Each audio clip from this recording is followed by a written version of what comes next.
नमस्कार। The knowledge nexus में आप सभी का बहुत बहुत स्वागत है। नमस्कार अगर आप हमारे चैनल पर पहली बार आए हैं तो इसे तुरंत सब्सक्राइब कर लीजिए। जी। और एक जरूरी बात, हाँ, इस टेस्ट की फ्री पीडीएफ हमारे टेलीग्राम चैनल पर मिलेगी, जिसका लिंक आपको डिस्क्रिप्शन और पिन्ड कमेंट में मिल जाएगा। तो चलिए शुरू करते हैं। जी। आज हम भारतीय कला और संस्कृति पर कुछ सवाल जवाब करेंगे। पहला सवाल मंदिर वास्तुकला से जुड़ा है। ओके। प्रश्न है, मंदिर वास्तुकला की पंचायतन शैली के संबंध में इन कथनों पर विचार करें। 1. इसमें एक मुख्य मंदिर होता है जो 4 सहायक मंदिरों से घिरा होता है। 2. देवगढ़ का दशावतार मंदिर इस शैली का एक उत्कृष्ट उदाहरण है। और 3. यह शैली विशेष रूप से केवल द्रविड़ वास्तुकला शैली में पाई जाती है। आपके विकल्प हैं ए. केवल 1 और 2, बी. केवल 2 और 3, सी. केवल 1 और 3 या डी. 1, 2 और 3। इसका सही जवाब है ए, केवल 1 और 2। अच्छा, तो तीसरा कथन गलत है। जी बिल्कुल गलत है। देखिए, पंचायतन का मतलब ही है पंच, यानी 5। तो पहला कथन सही है कि एक मुख्य मंदिर और 4 सहायक मंदिर होते हैं। सही। और देवगढ़ का दशावतार मंदिर तो इसका सबसे प्रसिद्ध उदाहरणों में से एक है ही। खजुराहो का कंदरिया महादेव मंदिर भी इसी शैली का है। तो फिर तीसरा कथन गलत क्यों हुआ? वो इसलिए क्योंकि ये शैली मुख्य रूप से उत्तर भारत की नागर वास्तुकला में मिलती है, द्रविड़ शैली में नहीं। ये एक बहुत बड़ा अंतर है। समझ गया। चलिए अब अगले प्रश्न की ओर बढ़ते हैं। प्रश्न 2। प्राचीन ग्रंथ मानसोल्लास, जो कला, वास्तुकला और संगीत पर विवरण प्रदान करता है, का श्रेय किस चालुक्य राजा को दिया जाता है? दिलचस्प सवाल है। विकल्प हैं ए. पुलकेशिन द्वितीय, बी. सोमेश्वर तृतीय, सी. विक्रमादित्य षष्ठ और डी. तैलब द्वितीय। इसका सही उत्तर है बी, सोमेश्वर तृतीय। मानसोल्लास, इसके बारे में कुछ और बताइए। जी, मानसोल्लास कोई आम ग्रंथ नहीं है। ये 12वीं सदी का एक तरह का एनसाइक्लोपीडिया है जो संस्कृत में लिखा गया था। वाह। इसका एक और नाम अभिलाषितार्थ चिंतामणि भी है और इसे पश्चिमी चालुक्य वंश के राजा सोमेश्वर तृतीय ने लिखा था। और इसमें लिखा क्या है? इसमें सब कुछ है, मतलब नृत्य, संगीत, वास्तुकला से लेकर शाही जीवन शैली, यहाँ तक कि इत्र बनाने और खाना पकाने की विधियां भी हैं। क्या बात है। चलिए प्रश्न 3 पर आते हैं, जो भारतीय लोक रंगमंच से जुड़ा है। ओके। आपको बताना है कि इनमें से कौन सा युग्म सही सुमेलित नहीं है। विकल्प हैं ए. भांड पाथेर कश्मीर, ठीक है। बी. दशावतार कोंकण क्षेत्र, सी. भवई गुजरात और डी. माच राजस्थान। इसमें जो गलत युग्म है वो है डी, माच राजस्थान। माच राजस्थान का नहीं है? नहीं, माच जो है वो असल में मध्य प्रदेश के मालवा क्षेत्र का एक बहुत ही पारंपरिक लोक रंगमंच है। अच्छा, तो फिर राजस्थान के कौन से हैं? राजस्थान के प्रमुख लोक नाट्य ख्याल और रम्मत हैं। बाकी के तीनों विकल्प भांड पाथेर कश्मीर का, दशावतार कोंकण का और भवई गुजरात का, ये बिल्कुल सही है। बहुत बढ़िया। अगला सवाल भारतीय शास्त्रीय संगीत से है। पूछिए। भारतीय शास्त्रीय संगीत के संदर्भ में अनेबद्ध और निबद्ध शब्द किससे संबंधित है? बहुत ही मौलिक प्रश्न है ये। विकल्प हैं ए. रागों के प्रकार, बी. संगीत रचना की संरचना यानी ताल प्रतिबंध, सी. संगीत वाद्य यंत्रों की श्रेणियां या डी. ध्रुपद गायन की शैलियां। इसका सही जवाब है बी, संगीत रचना की संरचना। इसे थोड़ा आसान भाषा में समझाएंगी? जरूर। देखिए, अनेबद्ध का मतलब है जो बंधा हुआ न हो। जैसे राग की शुरुआत में गाया जाने वाला अलाप, उसमें कोई ताल नहीं होता, कलाकार अपनी कल्पना से सुरों को विस्तार देता है। अच्छा, और निबद्ध? निबद्ध मतलब जो बंधा हुआ हो, मतलब ऐसी रचना जो ताल और छंद के नियमों में बंधी हो, जैसे कोई बंदिश या गीत। बिल्कुल साफ हो गया। चलिए 5वें सवाल पर, ये सत्रिया नृत्य शैली के बारे में है। जी, असम का शास्त्रीय नृत्य। हाँ, इसके बारे में 3 कथन हैं। 1. इसकी शुरुआत 15वीं शताब्दी में वैष्णव संत श्रीमंत शंकर देव द्वारा की गई थी। 2. ये नाट्य शास्त्र के सिद्धांतों द्वारा शासित है और इसमें बोरगीत शामिल हैं। और 3. इसमें अभिनय का कोई तत्व नहीं होता, ये केवल शुद्ध नृत्य पर केंद्रित है। ओके। तो विकल्प हैं ए. केवल 1, बी. केवल 1 और 2, सी. केवल 2 और 3 या डी 1, 2 और 3? इसका सही उत्तर होगा बी, केवल 1 और 2। मतलब तीसरा कथन यहाँ भी गलत है? जी, और ये एक बहुत आम गलतफहमी है। ये कहना कि सत्रिया में अभिनय नहीं होता, ये तो बिल्कुल ही गलत है। हाँ, शास्त्रीय नृत्य बिना भाव के कैसे हो सकता है? बिल्कुल। सत्रिया में नृत्य, नाट्य और नृत्य मतलब शुद्ध नृत्य, नाटक और अभिनय तीनों का मिश्रण होता है। बाकी दोनों कथन सही हैं कि इसकी शुरुआत संत शंकरदेव ने की थी और इसमें उनके रचे बोरगीत इस्तेमाल होते हैं। बहुत अच्छे। अगला प्रश्न एक त्योहार के बारे में है। लाई हरोबा का त्योहार मुख्य रूप से किस समुदाय और राज्य से संबंधित है? लाई हरोबा। आपके विकल्प हैं ए मेती समुदाय मणिपुर, बी अंगाली जनजाति नागालैंड, सी खासी जनजाति मेघालय या डी मिशिंग जनजाति असम। इसका सही जवाब है ए मेतई समुदाय मणिपुर। लाई हरोबा का मतलब क्या होता है? इसका शाब्दिक अर्थ है देवताओं का आनंद मोद या देवताओं का मनोरंजन। वाह! जी, ये मणिपुर के मेतई समुदाय का एक बहुत ही प्राचीन और महत्वपूर्ण त्योहार है। इसमें वे अपने पूर्व हिंदू देवताओं की पूजा करते हैं और नृत्य संगीत के जरिए सृष्टि की रचना का जश्न मनाते हैं। अद्भुत। चलिए 7वें प्रश्न पर चलते हैं। यह एक प्राचीन संस्कृत नाटक के बारे में है। ओके। कौन सा प्राचीन संस्कृत नाटक चारुदत्त और वसंत सेना की प्रेम कहानी का वर्णन करता है और शहरी भारत के सामाजिक जीवन का सटीक चित्रण करता है? विकल्प हैं ए मालविका अग्निमित्रम, बी मृच्छकटिकम, सी स्वप्नवासवदत्तम या डी रत्नावली। इसका उत्तर तो बी मृच्छकटिकम है, शूद्रक द्वारा रचित एक बहुत ही अनोखा नाटक। अनोखा क्यों? अनोखा इसलिए क्योंकि उस समय के ज्यादातर संस्कृत नाटक राजा रानी और देवताओं के बारे में होते थे। हाँ, ये तो है। पर मृच्छकटिकम, जिसका मतलब है मिट्टी की छोटी गाड़ी, आम लोगों की कहानी कहता है। एक गरीब व्यापारी चारुदत्त और एक गणिका वसंत सेना की। इसमें आपको उस समय के समाज का, चोरों का, जुआरियों का, सबका यथार्थवादी चित्रण मिलता है। ये तो बहुत दिलचस्प है। अब आते हैं 8वें प्रश्न पर। जी। थुलु बुम्मलता, जो अपने चमकीले रंगों और पौराणिक विषयों के लिए जानी जाती है, किसका एक रूप है?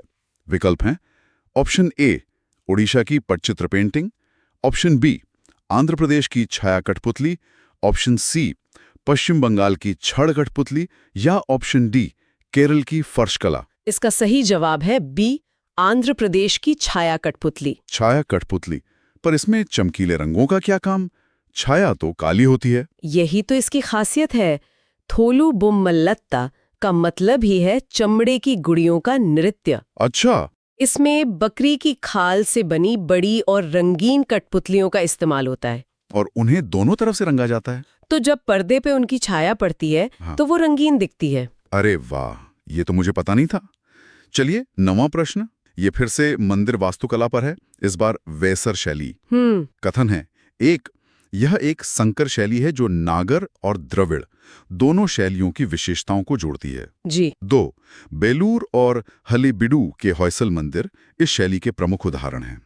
और 3, यह शैली बिना किसी तार की भिन्नता के कड़ाई से वर्गाकार भू योजना का पालन करती है। ठीक है। तो विकल्प है ए केवल 1, बी केवल 1 और 2, सी केवल 2 और 3 या डी केवल 1 और 3। इसका सही जवाब भी बी केवल 1 और 2 है। मतलब यहाँ भी तीसरा कथन गलत है। हाँ, तीसरा कथन कहता है कि ये कड़ाई से। जी। भारतीय साहित्य के संदर्भ में संगम साहित्य मुख्य रूप से किससे संबंधित है? संगम साहित्य। विकल्प हैं ए कश्मीर में रचित संस्कृत ग्रंथ, बी प्रेम और युद्ध के विषयों से संबंधित प्रारंभिक तमिल साहित्य, सी प्राकृत में लिखे गए जैन विहित ग्रंथ या डी अशोक के शासनकाल के दौरान पाली में लिखे गए बौद्ध ग्रंथ। इसका सही उत्तर है बी प्रेमकम और युद्धपुरम के विषयों से संबंधित प्रारंभिक तमिल साहित्य। अकम और पुरम ये क्या है? ये संगम साहित्य के 2 मुख्य विषय हैं। अकम का मतलब है अंदरूनी, जिसमें प्रेम, रोमांस और निजी भावनाओं से जुड़ी कविताएं हैं। और पुरम का मतलब है बाहरी या सार्वजनिक। इसमें युद्ध, वीरता और सार्वजनिक जीवन से जुड़े विषय आते हैं। यह उस समय के तमिल समाज के जीवन दर्शन को दिखाता है। बहुत ही बढ़िया। मंदिर सिर्फ पूजा की जगह नहीं बल्कि अपने आप में कला और विज्ञान के अद्भुत नमूने हैं। इसी से जुड़ा हमारा पहला सवाल है, मंदिर वास्तुकला की नागर शैली के संदर्भ में आमलक शब्द का क्या अर्थ है? और आपके विकल्प हैं ए मंदिर का मुख्य प्रवेश द्वार, बी मंदिर के शिखर के ऊपर एक पत्थर की डिस्क जो धारीदार फल जैसी होती है, सी प्रदक्षिणा के लिए मुख्य मंदिर के चारों ओर का मार्ग, या फिर डी एक बड़ा हॉल जिसमें कई खंबे होते थे जहां लोग इकट्ठे होते थे। हाँ, तो इसका सही जवाब है बी। और ये नागर शैली को समझने के लिए मतलब बहुत जरूरी हिस्सा है। अच्छा। देखिए, जो नागर शैली है ना, जो हमें ज्यादातर उत्तर भारत में दिखती है, वो अपनी ऊंचे शिखरों के लिए जानी जाती है। हाँ बिल्कुल, आसमान की तरफ जाते हुए। बिल्कुल। और उस शिखर के सबसे ऊपरी हिस्से पर जो एक गोल, चपटी और धारीदार पत्थर की संरचना रखी जाती है, उसे ही आमलक कहते हैं। अच्छा, तो इसका नाम आंवला क्यों पड़ा? क्या इसका आंवले के फल से कोई संबंध है? बिल्कुल, आपने सही पकड़ा। इसका आकार और इस पर बनी धारियां वो बिल्कुल आंवले जैसी दिखती हैं। लेकिन ये सिर्फ एक नकल नहीं है, इसके पीछे गहरा प्रतीकवाद है। वो क्या है? जैसे आंवले को आयुर्वेद में जीवन और स्वास्थ्य देने वाला फल मानते हैं, है ना? हाँ बिल्कुल। उसी तरह आमलक को मंदिर में उर्वरता, समृद्धि और दिव्यता का प्रतीक माना जाता है। ये एक तरह से धरती और आकाश के बीच एक पुल का काम करता है, और इसके ठीक ऊपर ही पवित्र कलश रखा जाता है। तो ये सिर्फ पत्थर नहीं, एक पूरा आध्यात्मिक विचार है। वाह, मतलब वास्तुकला और दर्शन एक दूसरे में पूरी तरह से गुंथे हुए हैं। और जब भारतीय दर्शन की बात आती है तो षड दर्शन का जिक्र तो जरूर होता है। तो हमारा अगला सवाल इसी से जुड़ा है। भारतीय दर्शन के 6 संप्रदायों यानी षड दर्शन और उनके संस्थापकों के इन जोड़ों में से कौन सा सही नहीं है? विकल्प हैं ए न्याय गौतम, बी वैशेषिक कणाद, सी सांख्य पतंजलि, या डी मीमांसा जैमिनी। यहाँ पर जो जोड़ी सही नहीं है वो है विकल्प सी, सांख्य पतंजलि। अच्छा। ये एक आम कंफ्यूजन है क्योंकि सांख्य और योग दर्शन एक दूसरे से बहुत गहरे जुड़े हुए हैं, लेकिन उनके संस्थापक अलग-अलग थे। सांख्य दर्शन के प्रणेता थे कपिल मुनि, जबकि पतंजलि ने योग सूत्रों की रचना की और योग दर्शन को एक व्यवस्थित रूप दिया। तो फिर सांख्य दर्शन का मूल विचार क्या है? आपने कहा कि ये योग से जुड़ा है, तो कैसे? हाँ, सांख्य को भारत का सबसे प्राचीन दर्शन माना जाता है। इसकी बुनियाद द्वैतवाद पर रखी है। द्वैतवाद मतलब ये मानता है कि ब्रह्मांड 2 मूल तत्वों से मिलकर बना है, पुरुष और प्रकृति। आसान भाषा में समझें तो प्रकृति है भौतिक संसार, सब कुछ जो हम देख और छू सकते हैं, हमारा शरीर, मन, ये सब। और पुरुष है शुद्ध चेतना, मतलब आत्मा, जो इस प्रकृति का अनुभव करती है। सांख्य कहता है कि दुख तब होता है जब पुरुष खुद को गलती से प्रकृति मान लेता है, और मोक्ष का रास्ता है इन दोनों के फर्क को समझना। योग दर्शन इसी ज्ञान को पाने का, कह सकते हैं, एक प्रैक्टिकल तरीका बताता है। ये तो बहुत गहरा विचार है, चेतना और पदार्थ का खेल। दर्शन की इन गहराइयों से निकलकर अब हम उस कला की ओर चलते हैं जो इन विचारों को सुरों में पिरोती है, मतलब संगीत। सवाल हिंदुस्तानी शास्त्रीय संगीत की ध्रुपद शैली से जुड़ा है। इसके बारे में 3 कथन हैं। पहला, यह हिंदुस्तानी शास्त्रीय संगीत का सबसे पुराना जीवित रूप है। दूसरा, ग्वालियर के राजा मानसिंह तोमर ने इसके विकास में अहम भूमिका निभाई। और तीसरा, इसमें नोम तोम जैसे अर्थहीन अक्षरों के प्रयोग पर जोर दिया जाता है। आपको बताना है कि इनमें से कौन से कथन सही हैं। इसका सही उत्तर है डी, यानी ये तीनों ही बातें ध्रुपद के बारे में बिल्कुल सच है। तीनों ही सही हैं? हाँ, तीनों। ध्रुपद सिर्फ एक गायन शैली नहीं है, ये एक तरह की ध्यान साधना है। ये संगीत का सबसे प्राचीन और शुद्ध रूप माना जाता है। इसकी प्रकृति बहुत गंभीर और आध्यात्मिक होती है। इसमें गायक सिर्फ मनोरंजन नहीं कर रहा होता, बल्कि सुरों के जरिए ईश्वर से जुड़ने की कोशिश करता है। और राजा मानसिंह तोमर का क्या योगदान था इसमें? राजा मानसिंह तोमर ध्रुपद के बहुत बड़े संरक्षक थे। 15वीं सदी में उन्होंने ध्रुपद को एक व्यवस्थित रूप दिया, उसके नियमों को तय किया और ग्वालियर को ध्रुपद का एक बहुत बड़ा केंद्र बना दिया। अच्छा। उन्होंने इसे दरबार की कला के रूप में स्थापित किया, जिससे ये शैली बची रही और फली फूली। और ये नोमतोम क्या है? ये ध्रुपद का सबसे खास हिस्सा है। गायन के शुरुआत में जो लंबा आलाप होता है ना, हाँ। उसमें गायक किसी शब्द का इस्तेमाल नहीं करता, बल्कि नोम तोम जैसे अक्षरों से ही राग के पूरे भाव को स्थापित करता है। ये एक मंत्र की तरह होता है जो सुनने वाले को एक अलग ही आध्यात्मिक दुनिया में ले जाता है। जिस तरह राजा मानसिंह तोमर ने संगीत को संरक्षण दिया, उसी तरह मुगल बादशाहों ने चित्रकला को। मेरे दिमाग में मुगल चित्रकला की बात आते ही हमेशा जहांगीर का नाम आता है। लेकिन यह सवाल अकबर के दौर के दो चित्रकारों के बारे में है। प्रसिद्ध चित्रकार बसावन और दसवंत किस मुगल सम्राट के दरबार के मुख्य चित्रकार थे? ए हुमायूं, बी अकबर, सी जहांगीर या डी शाहजहां? सुनहरे दौर की नींव अकबर ने ही रखी थी। अच्छा। इस सवाल का सही जवाब है बी अकबर। बसावन और दसवंत दोनों अकबर के तस्वीर खाने यानी उनके पेंटिंग डिपार्टमेंट के सबसे बड़े सितारे थे। हाँ। अकबर ने ही भारतीय और फारसी चित्रकला शैलियों को मिलाकर एक नई मुगल शैली की शुरुआत की थी और इन दोनों कलाकारों ने उसे नई ऊंचाइयों पर पहुंचाया। इन दोनों की शैली में क्या कुछ खास था? हाँ बिल्कुल। दसवंत के बारे में कहा जाता है कि वो एक साधारण परिवार से थे, लेकिन उनकी प्रतिभा इतनी असाधारण थी कि अकबर ने खुद उन्हें तराशा। उन्होंने महाभारत के फारसी अनुवाद रज़्मनामा को चित्रित करने में एक बहुत बड़ी भूमिका निभाई। उनके चित्रों में एक गजब की नाटकीयता और ऊर्जा दिखती है। वहीं बसावन रंगों के इस्तेमाल, इंसानी भावनाओं को चेहरे पर दिखाने और परिप्रेक्ष्य मतलब पर्सपेक्टिव के उस्ताद माने जाते थे। तो मतलब जो परफेक्शन हमें जहांगीर के समय में दिखता है, उसका सारा ग्राउंड वर्क, हाँ उसका सारा ग्राउंड वर्क अकबर के समय में इन्हीं कलाकारों ने किया था। ये तो बहुत दिलचस्प है। अब चलते हैं साहित्य में कहानियों की ओर। विशाखा दत्त द्वारा लिखित संस्कृत नाटक मुद्रा राक्षस की मुख्य विषय वस्तु क्या है? ए राजा दुष्यंत और शकुंतला की प्रेम कहानी, बी चंद्रगुप्त मौर्य को सिंहासन पर बिठाने के लिए चाणक्य द्वारा अपनाई गई रणनीतियां, सी समुद्रगुप्त की सैन्य विजय, या डी बौद्ध धर्म और ब्राह्मणवाद के बीच दार्शनिक बहस? इसका सही जवाब है बी। मुद्रा राक्षस संस्कृत साहित्य का एक बेजोड़ नाटक है। बेजोड़ क्यों? बेजोड़ इसलिए क्योंकि ये कोई प्रेम कहानी नहीं है, ये एक कह सकते हैं प्योर पॉलिटिकल और जासूसी थ्रिलर है। वाह। इसका नाम मुद्रा राक्षस का मतलब है राक्षस की अंगूठी। यहाँ राक्षस नंदवंश के बहुत ही वफादार और काबिल मंत्री का नाम है। तो पूरा नाटक इसी बात पर केंद्रित है कि कैसे चाणक्य अपनी कूटनीति और दिमागी चालों से उस शक्तिशाली मंत्री राक्षस को नंदवंश का साथ छोड़कर चंद्रगुप्त मौर्य के पक्ष में आने के लिए मजबूर कर देते हैं। बिना किसी नायिका या प्रेम कहानी के एक मशहूर संस्कृत नाटक, ये तो सच में बहुत अनोखी बात है। बिल्कुल। इस नाटक का हीरो चाणक्य की बुद्धि है। कोई प्रेम प्रसंग नहीं, कोई महिला पात्र मुख्य भूमिका में नहीं है। इसका पूरा फोकस सिर्फ और सिर्फ राजनीति, रणनीति और दिमागी दांवपेच पर है। ये दिखाता है कि प्राचीन भारत में साहित्य सिर्फ मनोरंजन तक सीमित नहीं था। सही बात है। प्राचीन काल के इस अमूर्त विरासत से अब आते हैं उस विरासत पर जिसे आज की दुनिया में भी पहचान मिल रही है। मेरा मतलब है यूनेस्को से। तो सवाल है, निम्नलिखित में से कौन सी यूनेस्को अमूर्त सांस्कृतिक विरासत केरल से वैदिक मंत्रों के उच्चारण की एक परंपरा है? विकल्प हैं ए कुटियाट्टम, बी रम्मन, सी मुडियट्टू या डी वैदिक जप।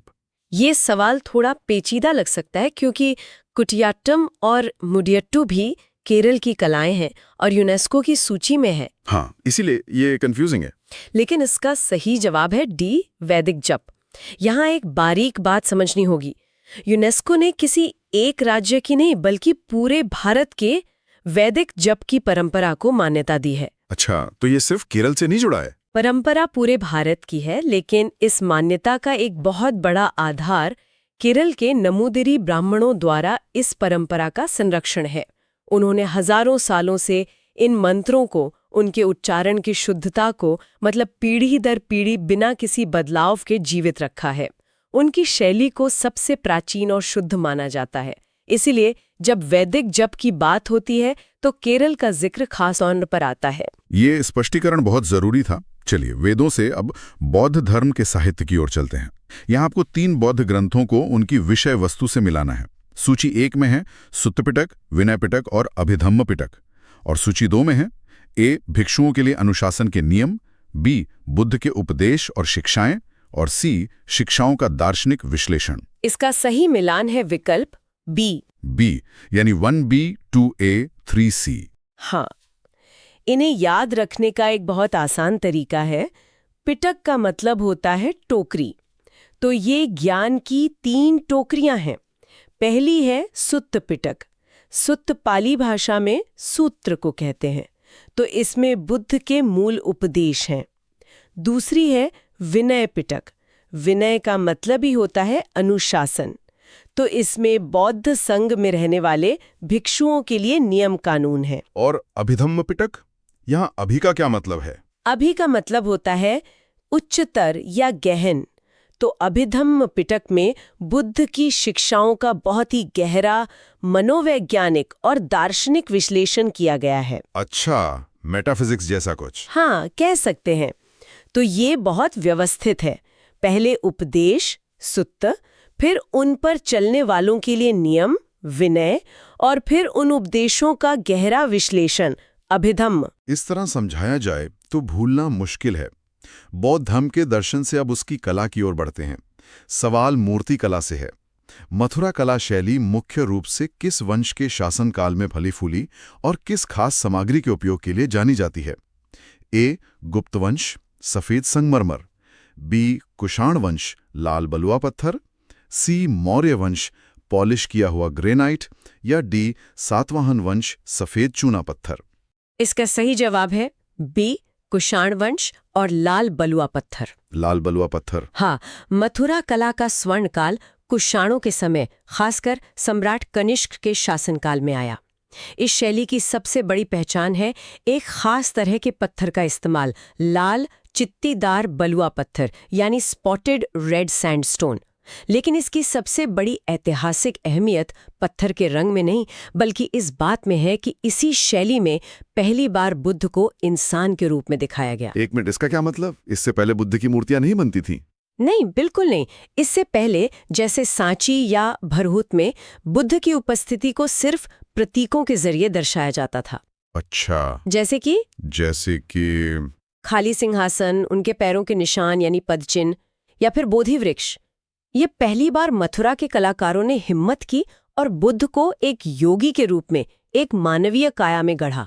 ये तो भारतीय कला और धर्म में क्रांतिकारी मोड़ रहा होगा। बिल्कुल, इसने भक्ति को एक नया रूप दिया। अब भक्त अपने ईश्वर को देख सकता था, उनसे सीधा जुड़ाव महसूस कर सकता था।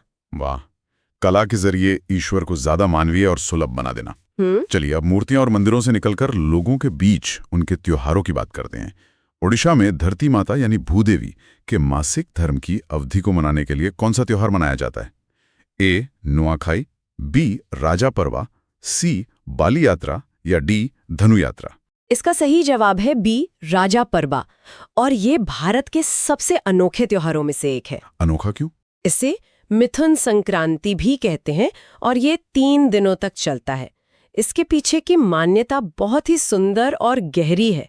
यह माना जाता है कि इन 3 दिनों में धरती माँ यानी भूदेवी रजस्वला होती हैं, मतलब मासिक धर्म से गुजरती हैं और आने वाली बारिश और फसल के लिए खुद को तैयार करती हैं। ये तो प्रकृति के चक्र के प्रति एक अद्भुत सम्मान है। बिल्कुल, यह प्रकृति और नारित्व दोनों का उत्सव है। इन 3 दिनों में धरती को आराम दिया जाता है। कोई भी कृषि कार्य जैसे जुताई या खुदाई नहीं की जाती, ताकि धरती माँ को कोई तकलीफ ना हो। सही कहा। महिलाएं इस त्योहार को खास तौर पर मनाती हैं। वे काम नहीं करती, नए कपड़े पहनती हैं, झूला झूलती हैं, खेलती हैं। ये त्योहार हमें याद दिलाता है कि हमारी संस्कृति में प्रकृति को एक जीवित सत्ता के रूप में देखा गया है। प्रकृति के साथ जुड़ाव का ऐसा जीवंत उदाहरण शायद ही कहीं और मिले। आपको बताना है कि इन दिए गए जोड़ों में से कितने सही हैं। पहला फुलकारी पंजाब, दूसरा कसूती कर्नाटक, तीसरा चिकनकारी लखनऊ और चौथा कांथा गुजरात। यहाँ पर 3 जोड़े सही हैं, इसलिए सही विकल्प है सी। यानी एक गलत है। हाँ, जो चौथा जोड़ा है कांथा गुजरात, वो गलत है। कांथा कढ़ाई का संबंध मुख्य रूप से पश्चिम बंगाल और बांग्लादेश से है, गुजरात से नहीं। ये एक अद्भुत कला है जिसमें पुरानी साड़ियों या धोतियों को परत दर परत रखकर उन पर साधारण सिलाई से सुंदर डिजाइन बनाए जाते हैं। ये सादगी और रिसाइकलिंग का एक बेहतरीन उदाहरण है। और बाकी 3 वो तो सही हैं? हाँ, बाकी तीनों बिल्कुल सही हैं। फुलकारी यानी फूलों का काम पंजाब की पहचान है। कसूती कर्नाटक की एक बहुत ही महीन कढ़ाई है जिसके टांके दोनों तरफ से एक जैसे दिखते हैं। और चिकनकारी तो लखनऊ की विश्व प्रसिद्ध नाजुक कढ़ाई है ही। प्रश्न संख्या 21। जुलाई 2024 में मोइदम को भारत के 43rd विश्व धरोहर स्थल के रूप में अंकित किया गया। मोइदम के संबंध में इन कथनों पर विचार करें। पहला, ये असम में अहोम राजवंश की टीला दफन यानी माउंट बरियल प्रणाली है। दूसरा, इनकी तुलना मिस्र के पिरामिडों से की जाती है और इनका निर्माण विशेष रूप से केवल अहोम रानियों के दफनाने के लिए किया गया था। और तीसरा, ये विश्व धरोहर सूची में अंकित होने वाली पूर्वोत्तर क्षेत्र की पहली सांस्कृतिक संपत्ति है। तो उपर्युक्त कथनों में से कौन सा या कौन से सही है? आपके विकल्प है ए केवल 1, बी केवल 1 और 3, सी केवल 2 और 3 या फिर डी 1, 2 और 3। बहुत ही महत्वपूर्ण सवाल है ये। इसका सही उत्तर है बी केवल 1 और 3। अच्छा, तो कथन 2 गलत है। क्यों? जी, कथन 2 में जो कहा गया है कि ये सिर्फ रानियों के लिए थे, वो जानकारी सही नहीं है। ओके। मोइदम असल में अहोम राजाओं और राजघराने के दूसरे सदस्यों के लिए भी बनाए जाते थे, न कि सिर्फ रानियों के लिए। समझ गई। बाकी दोनों कथन बिल्कुल सही हैं। ये असम के चरायदेव जिले में अहोम राजवंश की टीला दफन प्रणाली है। और ये पूर्वोत्तर की पहली सांस्कृतिक संपत्ति है, ये भी सही है। जी हाँ, बिल्कुल। ये बहुत खास बात है। पूर्वोत्तर भारत से यूनेस्को की सांस्कृतिक श्रेणी में शामिल होने वाला ये पहला स्थल है। मतलब इससे पहले कोई और स्थल नहीं था? नहीं, देखिए, काजीरंगा और मानस नेशनल पार्क पहले से सूची में है, पर वो प्राकृतिक श्रेणी में है। मोइदम पहला कल्चरल हेरिटेज साइट है। बहुत बढ़िया। चलिए अब प्रश्न संख्या 22 पर चलते हैं। भारत के मराठा सैन्य परिदृश्य, जिसे 2024-25 चक्र में यूनेस्को विश्व धरोहर का दर्जा देने के लिए नामित किया गया था, में किन राज्यों में स्थित किले शामिल हैं? विकल्प है ए केवल महाराष्ट्र, बी महाराष्ट्र और गुजरात, सी महाराष्ट्र और तमिलनाडु या डी महाराष्ट्र और कर्नाटक। ये भी एक बहुत ही दिलचस्प नॉमिनेशन है। इसका सही जवाब है सी, महाराष्ट्र और तमिलनाडु। महाराष्ट्र और तमिलनाडु, ये थोड़ा चौंकाने वाला है। जी, ज्यादातर लोगों को लगता है कि ये सिर्फ महाराष्ट्र में होंगे। हाँ, लेकिन इस परिदृश्य में कुल 12 किले शामिल हैं।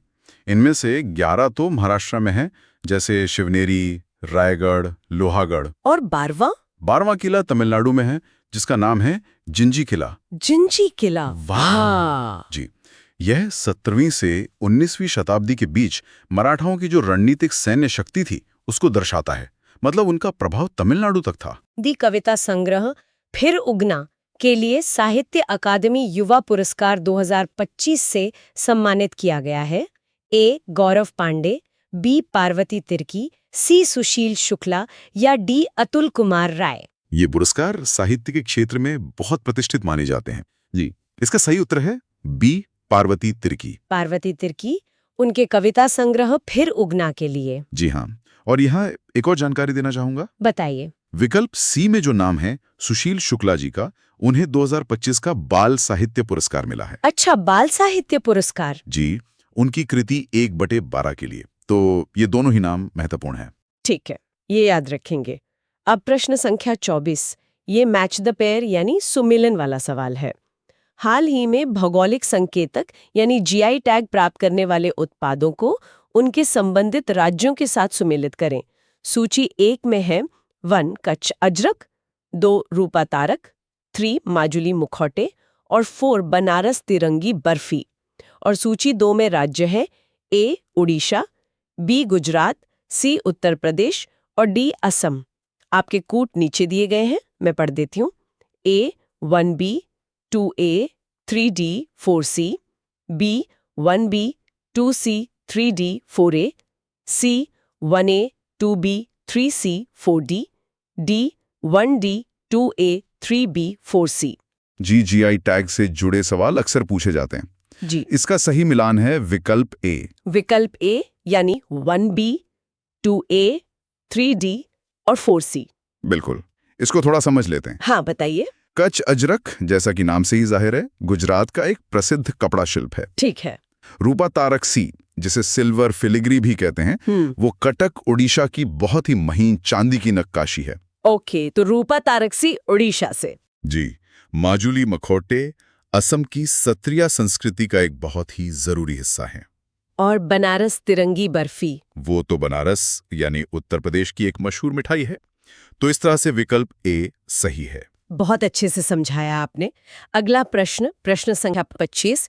मध्य प्रदेश में हाल ही में अनावरण की गई एकात्मता की प्रतिमा यानी स्टैच्यू ऑफ वननेस किस दार्शनिक संत को समर्पित है?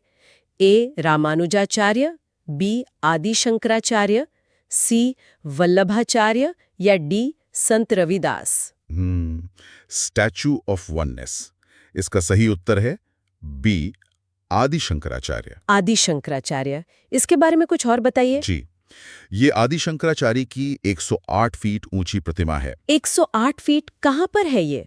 इसका अनावरण मध्य प्रदेश के ओंकारेश्वर में, खंडवा जिले में मानधाता पर्वत पर किया गया है। अच्छा। और ये प्रतिमा उनके अद्वैत वेदांत दर्शन का प्रतीक है, जो एकता पर जोर देता है। बहुत खूब। अब प्रश्न संख्या 26 की ओर बढ़ते हैं। वर्ष 2025 किस महान भारतीय रानी की 300वीं जयंती का प्रतीक है, जिन्हें काशी विश्वनाथ मंदिर के पुनर्निर्माण और पूरे भारत में घाटों के निर्माण के लिए जाना जाता है? विकल्प है ए रानी दुर्गावती, बी रानी लक्ष्मीबाई, सी पुण्यश्लोक अहिल्याबाई होलकर या डी रानी अवंतीबाई?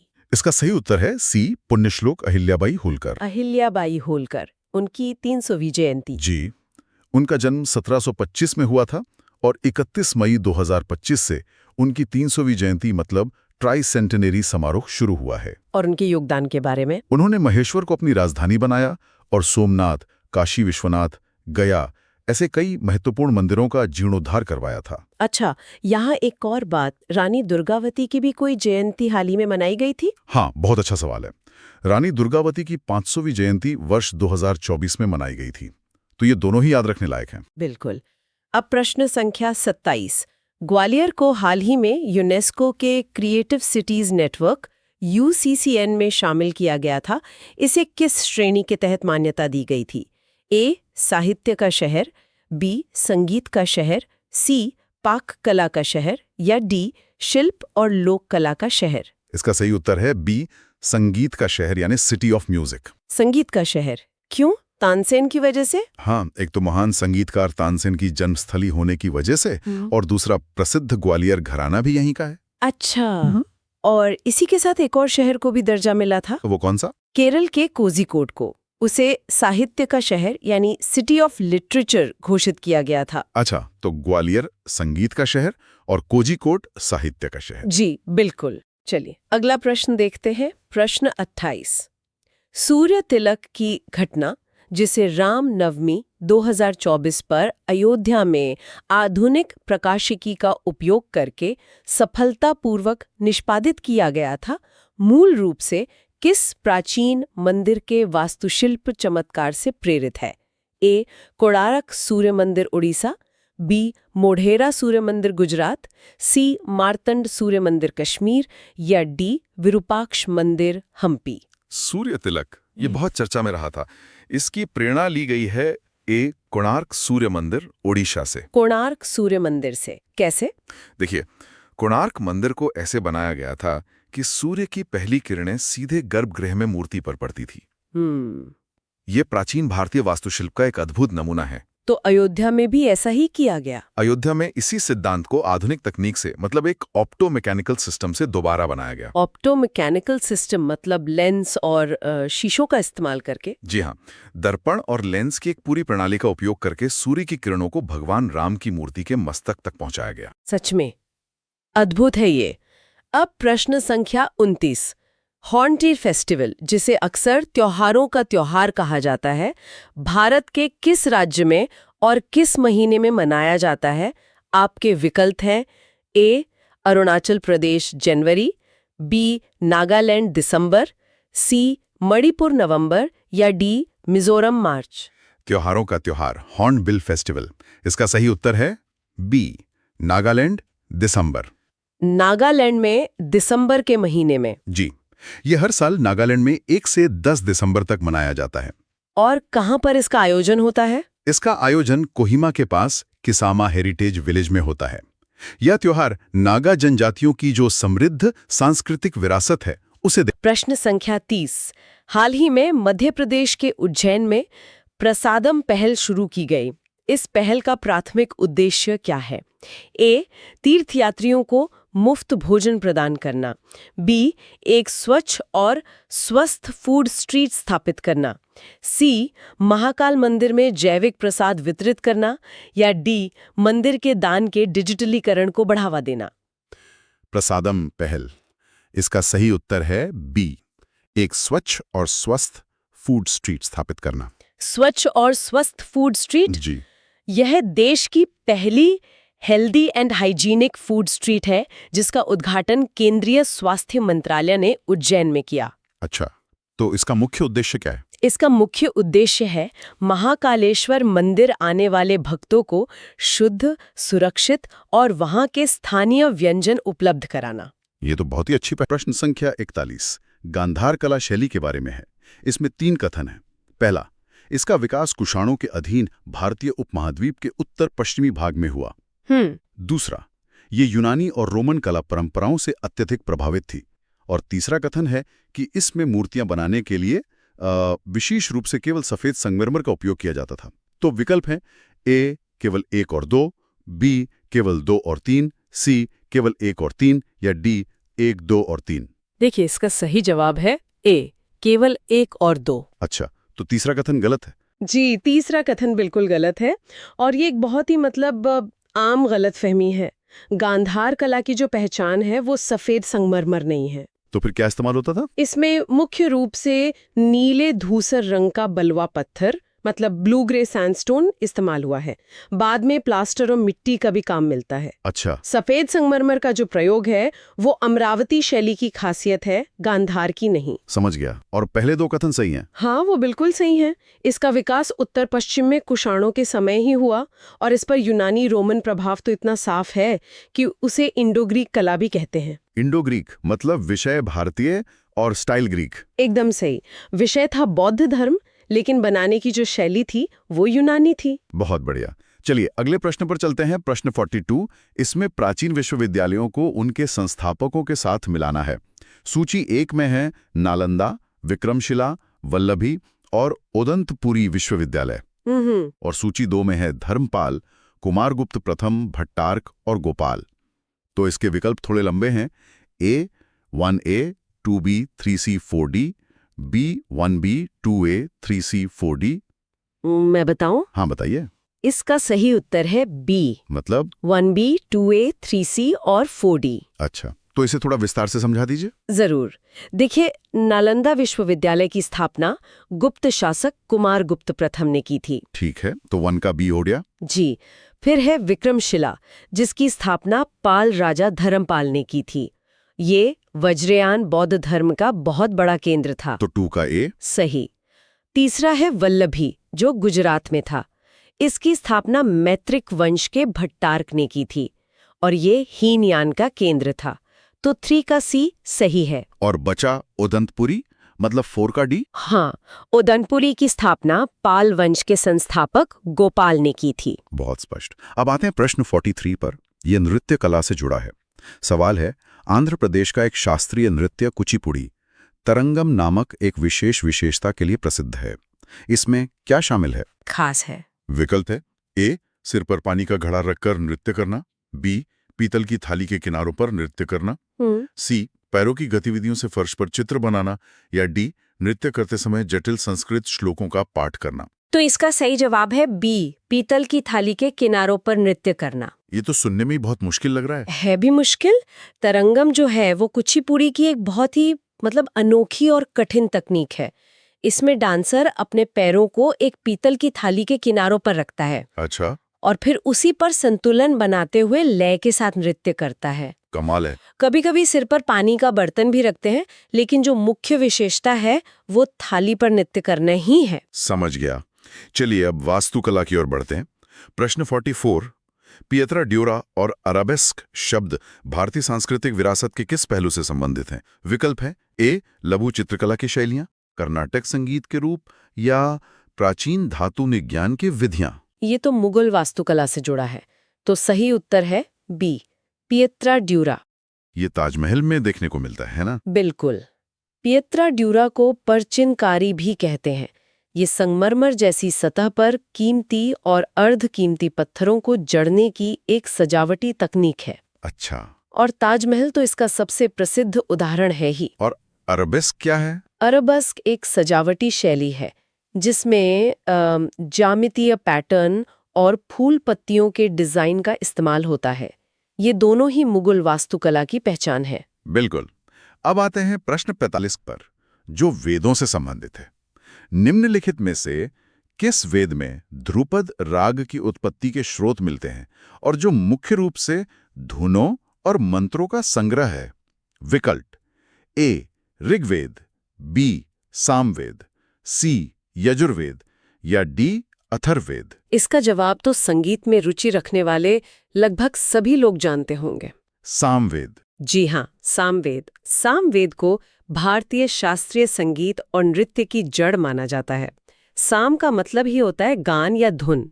अच्छा, साम मतलब गान। हाँ, इसमें असल में ऋग्वेद के ही मंत्र हैं, लेकिन उन्हें एक संगीतमय प्रारूप में ढाला गया है कि उन्हें गाया जा सके। और ध्रुपद जैसी जो प्राचीन गायन शैलियां हैं, उनका मूल स्रोत इसी वेद को माना जाता है। बहुत दिलचस्प। अब भक्ति की बात करते हैं। प्रश्न 46। भक्ति आंदोलन के संदर्भ में अलवार और नयनार क्रमशः किन देवताओं के भक्त थे? विकल्प: ए शिव और विष्णु, बी विष्णु और शिव, सी कृष्ण और राम या डी दुर्गा और शिव। इसमें अक्सर लोग कंफ्यूज हो जाते हैं कि पहले कौन है। हाँ, क्रम महत्वपूर्ण है। सही जवाब है बी विष्णु और शिव। अलवार संत भगवान विष्णु के भक्त थे और नयनार संत भगवान शिव के। और ये आंदोलन कहाँ शुरू हुआ था? ये दक्षिण भारत में लगभग 7वीं से 9वीं शताब्दी के बीच शुरू हुआ था। अलवार संतों की संख्या 12 थी, जिनमें अंडाल एकमात्र महिला संत थी। अच्छा। और नयनार संतों की संख्या 63 थी। ठीक है, अगला सवाल साहित्य से। प्रश्न 47। किस साहित्य कृति को भारतीय काव्य शास्त्र का विश्वकोश कहा जाता है और जिसकी रचना राजशेखर ने की थी? विकल्प हैं: ए काव्य मीमांसा, बी कर्पूर मंजरी, सी बाल रामायण, डी विद्धशाला भंजिका। इसका सही उत्तर है ए काव्य मीमांसा। काव्य मीमांसा। जी, इसकी रचना राजशेखर ने की थी, जो गुर्जर प्रतिहार राजा महेंद्रपाल प्रथम के दरबारी कवि थे। और ये किताब कवियों के लिए एक तरह से मतलब एक प्रैक्टिकल गाइड बुक है। गाइड बुक कैसे? इसमें बताया गया है कि एक अच्छे कवि के गुण क्या होने चाहिए, उसकी दिनचर्या कैसी हो, काव्य के तत्व क्या है, ये सब कुछ। बहुत खूब। अब फिर से मूर्ति कला पर आते हैं। प्रश्न 48। चोल काल की कांस्य मूर्तियों के संबंध में 3 कथन दिए गए हैं। पहला, इन्हें लॉस्ट वैक्स तकनीक का उपयोग करके बनाया गया था। दूसरा, नटराज की छवि इस काल की उत्कृष्ट कृति है। बिल्कुल। और तीसरा, चोल कांस्य मूर्तियां किसी भी अलंकरण या आभूषण से रहित यानी सादी होती हैं। तो कौन से कथन सही हैं? देखिए, इसमें पहला और दूसरा कथन तो एकदम सही है। और तीसरा? तीसरा बिल्कुल गलत है। चोल कांस्य मूर्तियां सादी नहीं होती, बल्कि वो तो अपने विस्तृत अलंकरण, सुंदर आभूषणों और वस्त्रों के लिए ही प्रसिद्ध हैं। अच्छा। तो सही उत्तर होगा बी केवल 1 और 2। ठीक है, मतलब लॉस्ट वैक्स तकनीक और नटराज की मूर्ति, ये दोनों चोल कला की पहचान है। जी बिल्कुल। नटराज की मूर्ति तो चोल कला का सर्वश्रेष्ठ उदाहरण मानी जाती है। प्रश्न 49। बाघ, धार जिला, मध्य प्रदेश की प्रसिद्ध रॉक कट गुफाएं मुख्य रूप से किस धर्म से संबंधित हैं और किस लिए प्रसिद्ध हैं? विकल्प हैं: ए जैन धर्म तीर्थंकरों की मूर्तियों के लिए, बी बौद्ध धर्म भित्ति चित्र यानी म्यूरल पेंटिंग्स के लिए, सी हिंदू धर्म शिवलिंग के लिए, या डी आजीवक संप्रदाय बराबर गुफाओं के लिए। इसका सही जवाब है बी बौद्ध धर्म भित्ति चित्र म्यूरल पेंटिंग्स के लिए। बाघ की गुफाएं? हाँ, वो अजंता एलोरा जैसी हैं। हाँ, बनाने की तकनीक वैसी ही है, मतलब चट्टानों को काटकर बनाई गई हैं। ये 5वीं-6वीं शताब्दी की है और बौद्ध धर्म की महायान शाखा से संबंधित है। और ये अपनी शानदार और मतलब बहुत जीवंत म्यूरल पेंटिंग्स के लिए दुनिया भर में प्रसिद्ध है। इनकी तुलना अजंता से भी की जाती है। जी हाँ, बिल्कुल। इन चित्रों की सुंदरता के कारण एक गुफा को तो रंग महल भी कहा जाता है। रंग महल, बहुत सुंदर। प्रश्न 50। जी, ये भारतीय दर्शन से जुड़ा है। जी। अनेकांतवाद, बहुलता का सिद्धांत और स्यादवाद, सापेक्षता का सिद्धांत किसके मूल सिद्धांत हैं? विकल्प हैं ए बौद्ध धर्म, बी जैन धर्म, सी सांख्य दर्शन या डी वैष्णववाद। ये बहुत ही गहरा और महत्वपूर्ण सवाल है। इसका सही उत्तर है बी जैन धर्म। अनेकांतवाद और स्यादवाद, क्या इन्हें सरल शब्दों में समझा सकती हैं? कोशिश करती हूँ। देखिए, अनेकांतवाद जैन दर्शन का मूल है। ये कहता है कि सत्य या वास्तविकता बहुत जटिल होती है और उसके अनेक पहलू होते हैं। अनेक पहलू? हाँ, कोई भी एक व्यक्ति या एक दृष्टिकोण पूरे सत्य को नहीं देख सकता। और स्यादवाद? स्यादवाद उस सत्य को व्यक्त करने का तरीका है। इसका मतलब है कि कोई भी एक कथन अपने आप में पूर्ण सत्य नहीं होता, वो केवल एक दृष्टिकोण से सत्य हो सकता है। इसीलिए स्याद यानी शायद या एक नजरिए से ऐसा कहा जा सकता है। मतलब ये विचारों में अहिंसा का प्रतीक है ना? बिल्कुल। ये हमें सिखाता है कि किसी भी बात पर कट्टर ना हो और दूसरों के दृष्टिकोण का भी सम्मान करें। बहुत ही शानदार। यानी प्रश्न संख्या 51 इतिहास से जुड़ा है। रवि कीर्ति द्वारा रचित ऐहोल अभिलेख न केवल राजनीतिक इतिहास के लिए बल्कि सांस्कृतिक इतिहास के लिए भी ऐतिहासिक रूप से महत्वपूर्ण है, क्योंकि ए ये खजुराहो मंदिरों के निर्माण का वर्णन करता है, बी ये कवि कालिदास और भारवी का उल्लेख करता है जो उनकी प्रसिद्धि को स्थापित करता है, सी ये दक्षिण भारत में भक्ति आंदोलन का सबसे प्रारंभिक प्रमाण प्रदान करता है, डी इसमें गुप्त काल के संगीत नोटेशन शामिल है। बहुत ही दिलचस्प सवाल है। इसका सही उत्तर है बी। देखिए, ये जो ऐहोल अभिलेख है ये कर्नाटक में है और इसे चालुक्य राजा पुलकेशिन द्वितीय के दरबारी कवि रवि कीर्ति ने लिखा था। अच्छा। तो इस अभिलेख में रवि कीर्ति अपनी प्रशंसा करते हुए खुद की तुलना उस समय के दो महान कवियों कालिदास और भारवी से करते हैं। ओहो, मतलब वो कह रहे हैं कि मैं भी उन्हीं के स्तर का कवि हूँ। बिल्कुल, और यही बात इसे सांस्कृतिक रूप से बहुत महत्वपूर्ण बना देती है, क्योंकि इससे ये साबित होता है कि 7वीं सदी तक कालिदास और भारवी की ख्याति दक्षिण भारत तक पहुंच चुकी थी। ये कालिदास के समय का निर्धारण करने के लिए एक बहुत बड़ा पुरातात्विक साक्ष्य है। बहुत बढ़िया। चलिए अब अगले सवाल पर चलते हैं। प्रश्न संख्या 52 जो कि नृत्य कला से है। छऊ नृत्य शैली के संबंध में निम्नलिखित कथनों पर विचार करें। पहला, यह ओडिशा, झारखंड और पश्चिम बंगाल में किया जाने वाला एक आदिवासी युद्ध नृत्य है। दूसरा, अन्य दो शैलियों के विपरीत मयूरभंज छऊ शैली में मुखौटों का उपयोग नहीं किया जाता है। तीसरा, इसे यूनेस्को की मानवता की अमूर्त सांस्कृतिक विरासत की प्रतिनिधि सूची में अंकित किया गया है। आपके विकल्प हैं ऑप्शन ए केवल 1 और 2, ऑप्शन बी केवल 2 और 3, ऑप्शन सी केवल 1 और 3 या ऑप्शन डी 1, 2 और 3। तो इसका सही जवाब है डी। यहाँ दिए गए तीनों ही कथन बिल्कुल सही हैं। तीनों सही हैं? जी, तीनों। छऊ एक मार्शल आर्ट पर आधारित लोक नृत्य है। इसकी 3 मुख्य शैलियां हैं। एक है झारखंड की सरायकेला छऊ, दूसरी पश्चिम बंगाल की पुरुलिया छऊ और तीसरी है ओडिशा की मयूरभंज छऊ। अच्छा, और इन तीनों में क्या अंतर है? सबसे बड़ा अंतर मुखौटों का है। सरायकेला और पुरुलिया में कलाकार बड़े और कलात्मक मुखौटे पहनकर नृत्य करते हैं। ओके। लेकिन जो मयूरभंज छऊ है उसमें मुखौटे नहीं पहने जाते। कलाकार अपने चेहरे के हाव भाव से ही कहानी बयां करते हैं। और हाँ, 2010 में इसे यूनेस्को की सूची में भी शामिल किया गया था। कमाल है। अगला प्रश्न 53 मुगल चित्रकला के बारे में है। किस प्रसिद्ध मुगल चित्रकार को पक्षियों, जानवरों और वनस्पतियों को चित्रित करने में उनकी विशेषज्ञता के लिए जहांगीर द्वारा नादिर उल असर यानी युग का आश्चर्य की उपाधि से सम्मानित किया गया था?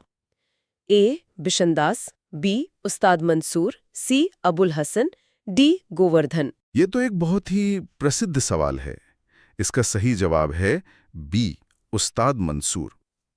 जहांगीर को प्रकृति से, खासकर पशु पक्षियों से बहुत लगाव था और उस्ताद मंसूर उनके दरबार के सबसे बेहतरीन प्रकृति चित्रकार थे। वो एकदम सजीव चित्र बनाते थे। उनकी कोई प्रसिद्ध पेंटिंग? हाँ, उनकी साइबेरियन क्रेन और बाज की पेंटिंग्स तो विश्व प्रसिद्ध हैं। वो किसी भी पक्षी या जानवर की आत्मा को कैनवस पर उतार देते थे।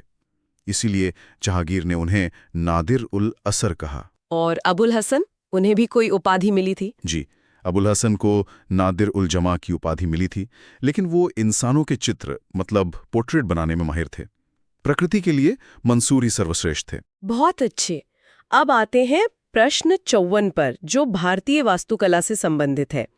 बौद्ध वास्तुकला के संदर्भ में हर्मिका क्या है?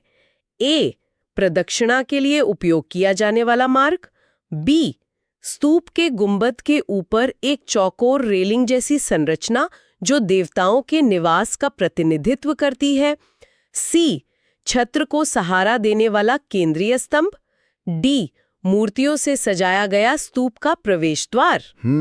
तो स्तूप की संरचना को समझना होगा। इसका सही उत्तर है बी। स्तूप का जो मुख्य अर्धगोलाकार हिस्सा होता है उसे अंड कहते हैं। उस गुंबद के ठीक ऊपर शिखर पर एक चौकोर कटघरे जैसी संरचना होती है, बस उसी को हर्मिका कहते हैं। और इसका कोई सांकेतिक अर्थ भी है? बिल्कुल, इसे देवताओं का निवास स्थान माना जाता है, एक पवित्र स्थान। इसी हर्मिका के केंद्र से एक स्तंभ, जिसे यष्टि कहते हैं, निकलता है, जिस पर छत्र लगे होते हैं। ये त्रिरत्न यानी बुद्ध, धम्म और संघ का प्रतीक हैं। समझ गई। अगला सवाल, प्रश्न 55, दक्षिण भारत के साहित्य से। शिल्पधिकारम और मणिमय कलाई किस साहित्य के जुड़वा महाकाव्य हैं? ए, कन्नड़ साहित्य। बी, तेलुगु साहित्य। सी, तमिल साहित्य। डी, मलयालम साहित्य। इसका सही उत्तर है सी, तमिल साहित्य। ये दोनों प्राचीन तमिल साहित्य के सबसे महत्वपूर्ण महाकाव्यों में से हैं। इन्हें जुड़वा महाकाव्य भी कहा जाता है। ऐसा क्यों? क्या इनकी कहानी जुड़ी हुई है? जी बिल्कुल। शिल्पधिकारम की कहानी जहां खत्म होती है, मणिमेकलाई की कहानी वहीं से शुरू होती है। शिल्पधिकारम के लेखक इलांगो अडिगल हैं। इसमें कण्णगी और कोवलन की कहानी है, और मणिमेकलाई में कोवलन की बेटी की कहानी है, जिसे सीतलय सात्तनार ने लिखा है, और इस पर बौद्ध धर्म का गहरा प्रभाव है। बहुत दिलचस्प। चलिए अब प्रश्न 56 की ओर बढ़ते हैं, जो पारंपरिक रंगमंच से जुड़ा है। निम्नलिखित में से कौन सी पारंपरिक रंगमंच शैली चरित्र के प्रकारों को चित्रित करने के लिए पाचा, काठी और मिनुक्कू जैसी विशिष्ट भारी मेकअप शैलियों का उपयोग करती है? ए, कथकली। बी, भरतनाट्यम। सी, मोहिनीअट्टम। डी, ओडिसी। ये तो बहुत ही स्पष्ट है। इसका जवाब है ए, कथकली।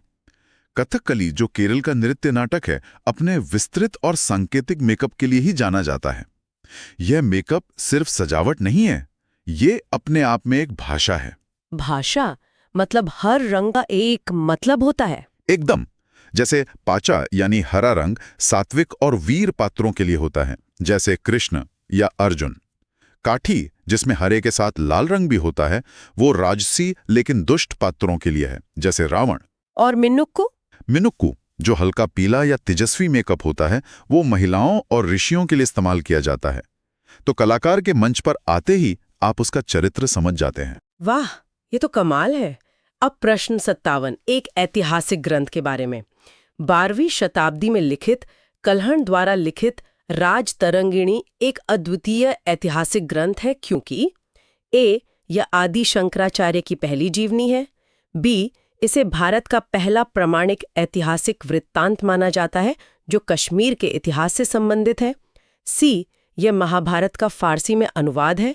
डी, यह भारत और रोम के बीच व्यापार मार्गों का विवरण देता है। जी, इसका सही जवाब है बी, कल्हण की राजतरंगिणी, जिसका मतलब है राजाओं की नदी, संस्कृत में लिखी गई थी।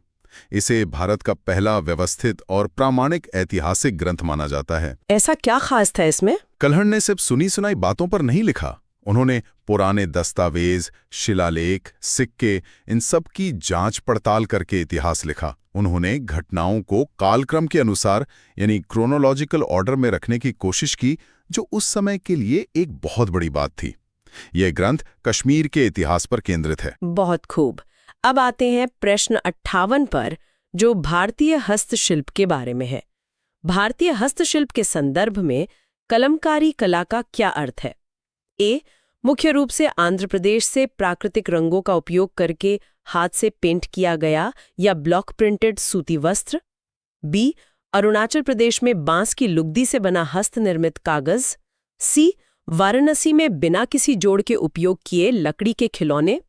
डी, कश्मीर में पारसी गांठों से बुने गए ऊनी कालीन। इसका सही उत्तर है ए।